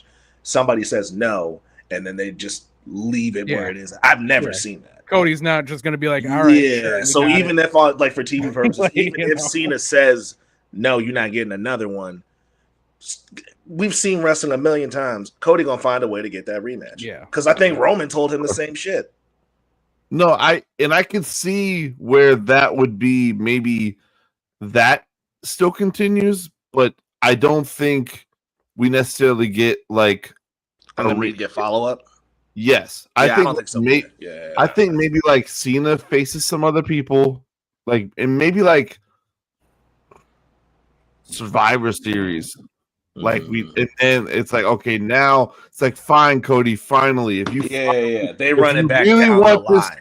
If you really want this smoke again, fine, you win. Here we go, Survivor Series. Let's fucking do it. And now it's, but like Cody will be chasing him that whole time, but I don't think Cena cares enough, and that's what I think's going to happen. I don't think we immediately just get continuation of Cena versus Cody. Yeah. Cody will chase Cena for sure because Cody wants that title back, and Cody wants for a year. He held it for a year. Like he's gonna want it back. Oh no, Cody's side of this, absolutely, he's gonna want that back. But Cena doesn't give a shit. That's my story. That's what I think would happen there. And Yeah, so maybe, right. Survivor Series is like, you know what, Cody, you fucking ran me down for 6, 7, 8 months, whatever it's been. Fine, you win Survivor Series. Let's fucking do it. But I think Cena and I think Rock has to come back into the picture too, because again, we still have no fucking idea. Still don't know why he together. So I think that needs to be come into play too. Is where it's like, what is Rock and Cena's picture for this? I'm picking Cena for this. Hey, so Cena wins this. Here's how I think this is going to be. I think Cena wins this, and I think Rock is there to congratulate him and all that stuff. Maybe even helps him a little bit. I don't know, but I think that at that point we see a lot of Rock and Cena. Yeah, because I think Rock's another major factor that makes Cena get the belt, because it's just like he's given us nothing. In terms of like why he's with Rock. He's giving us nothing, and we're coming up on Mania very soon. Yeah. I think that the story expands with him and Rock, with Cena having that title, because to me, that'd be pretty nuts for Cena to be like, yeah, I'm a sell my soul to The Rock, and then you lose. That to me, that just sounds kind of wild. Yeah. But yeah. So I think what happens is so you see a lot of Cena and Rock. Yeah. And you see a lot of like what they want to do with this title, and Cena's definitely just like, I'm gonna still be here till December, but I eventually am gonna take this title home with me, and no one's ever gonna touch it ever again. And he's gonna be on that wave, and he's especially not gonna let Cody touch it. And like so we're gonna see a lot more of Rock and Cena, I think, on Raw, a couple of SmackDown, on stuff dream like matches. I think that the we're gonna get that 17 reign, and I think that we're I don't think we're gonna get a John Cena Open challenge. Like, look how old he is. You know what I mean? If we're bringing it, because he himself says he can't do it at the level that he's done it before. Yeah. I don't think we're gonna get that. I do think that he is going to lock up with a couple of the younger guys that we haven't seen him lock up with. Since he's been gone, we're going to get a couple of like really cool, just cool quote unquote dream matches. And then at some point, him and Cody are going to want to run it back. Because I don't want to assume, but I would imagine Cody would take a little bit of a break after he loses. And then when he comes back, it's, back to business. Hey, I want my follow up. Let's run it back. I could see that happening. I also think too, I think the decision to turn John Cena heel was not a decision made just for the sake of doing it. I think this is the big decision, and I think this was I think adding to the fire to the flame would be that he's not a fighting champion. Yeah, he's not fighting at all. Yeah, he could be very much a replay of Roman. Maybe he just doesn't show up, and then finally Cody comes back. And Cody again is the one who brings it to TV every year. Yeah, Cody's like, I want to fight you. Let's do it right now. And John's like, no, I'm not fighting you. I'm like, I'm not fighting anybody. I'm gonna be essentially holds the belt hostage. I can see him getting that 17th reign and holding the belt hostage. Absolutely, yeah, that exactly. We get John Moxley in WWE again. I was just about to say the same shit, but like in a way where we're not sitting there saying we don't know what the fuck is going on. No, we know what's going on.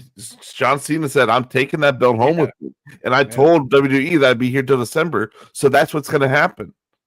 That's that, and I'm with The Rock. I mean, and that shit's going to go the way it goes. Yeah, and then finally, I think someone's going to step up. Well, I think it could be Cody. I think if Cody's finally like, no, I've wanted this for months. I finally deserve it. Like this is now. Give it to me now. And it's like Survivor Series. Survivor Series is like November, right? Yeah. Okay, so then let's just book the rest of the year out, right? He loses that Survivor Series to Cody. Cody is the one that takes it right off of him, right? Now we have to look at what's John's final match going to be. And I think someone like Randy Orton would just be perfect. Because I think if you just bring John Cena a couple weeks later after Survivor Series, after he's lost to Cody, then it's like December 12th or whatever it is, and he comes out on Raw and he's like, all right, we're getting to the end. It's been cool. how's about it? And then Randy comes out and like, all right, we're running this one last time. And then like whatever the last thing is at the end of the year, that's his last thing, and it's over. It'll be interesting to see if WWE puts on a PLE in December this year just for this, because they've been skipping December for the past couple of years. They sure have. They haven't been doing a PLE. So I mean, you could. They've do been going something... from like November to February now with the Rumble. So yeah. So you could do something like right at like December 29th, and it's like that's it. Like that is John Cena's last match. It's against Randy Orton. John Cena is John Cena again. He's not a heel anymore. You know, we saw the majority of the year he's a heel. He's not a heel anymore. He's just wants to go home now, you know, and he's going to be John Cena again. And then Randy's going to come and just be, and it's not going to be like Randy's to be like super heel either. It's just going to be like, this is what we're doing. We're running back one last time, and that's it. And they both have expressed that they want that match like as his last match. So I think Randy is the perfect person to end it with him. Khan, who are you picking? Cena. I'm going John Cena. All right, boys. Also, speaking of Randy Orton, I also believe that because we do have like a week or so of Raw and SmackDown before WrestleMania actually starts. I think there is a chance that one or two matches does get added. Obviously can't get to them now because we're a week ahead. So we're just gonna predict those on our own time, and then yeah, I mean Randy's gonna be on this card. We just don't know. They're not gonna just not give Randy because they keep addressing it on TV. They keep saying he doesn't have a match. He get a match. I really do want to see. I would love it if it was Nick Aldis. I really would. Yeah, I'd love to see Nick get a wrestle in WWE match. On a WrestleMania. It would make sense. They've kind of been button heads for a long time. It would make sense. I'd like to see it. I would. Yeah. So I mean people are saying Aleister Black, but they've kind of already advertised that he's going to be 420 on April 25th. So I feel like they'd waste it if they did that. Yeah, Sammy could show up. I mean, I feel like there's a lot of people that you could slide in there. But there's a few people. Yeah, I mean, I think there's also just a chance too that they just add another match that maybe we haven't seen. I know the other tag team championships aren't here. I noticed that. I think every other. Oh no, they're doing the tag team titles on the SmackDown before Mania. It's the Profits and the Motor City Machine Guns, and they're doing the Women's United States. They're doing the Women's United States on the SmackDown before Mania with Zelina Vega and Chelsea Green. They're doing the Andre the Giant Memorial Battle Royal on the SmackDown before Mania. So they're throwing a lot of that shit on the SmackDown before Mania. Okay. They've already announced that. So yes, I think Randy for sure will get a match. I think Nick Aldis will be cool. It really could be anybody because I like Randy Orton. So just give anybody to Randy Orton. I'll be happy with it. But yeah, I think that's it, boys. I've had enough. Had enough. So yeah, man, I gotta feed these dogs. I've had enough of you fucking marks. Remember, we won't be here next week. No. Don't come here next week looking for us because we're not gonna be. We won't be here. We will be where you should be. If you come here and we're not here and you're pissed, I'm not gonna feel bad about That's on you, bro. We're gonna be where you should be, which is on your couch. We told you that is watching WrestleMania. Exactly. Opening up Peacock. Fucko. Getting ready to watch. Fucko. Exactly. Drink water. I'm gonna watch Severance and then I'll play Call of Duty. What time are you on Call? I'm gonna. Whenever I get done with Severance, probably like around 9. I'm about to go eat a Biscoff brioche donut that I bought yesterday from the bakery. You're a wacky man. That's what I'm about to do. So the weekend we come back is my birthday. Nice. By the way. Okay. And I've been telling Kat, I was like, I don't want a cake. I just want donuts. I haven't had donuts in forever. It's just like I've been craving donuts, and so I'm just like, I don't want a cake. I just want a bit like it can just be like a box of Krispy Kreme or whatever. Yo, Krispy Kreme slap, bro. I just want donuts. Like that is my. We don't need candles. We don't. I'm 30. I'm gonna be 32, bro. Like, just give me a box of donuts. 32 donuts. 32 Bring donuts. this man 32 donuts, Cat. Yeah, I'm that's what asking I you want. publicly to bring him 32 donuts. I'm clipping that and sending it right to her. But yeah, we will not be here next week. We'll be here the following week, April 27th, I believe is the day. That's my birthday weekend. I've had enough. Yeah, Nice. That's it. Keep it kinky, Marks. Feed the dogs, feed yourselves, drink water. Mm-hmm. Or Get don't. outta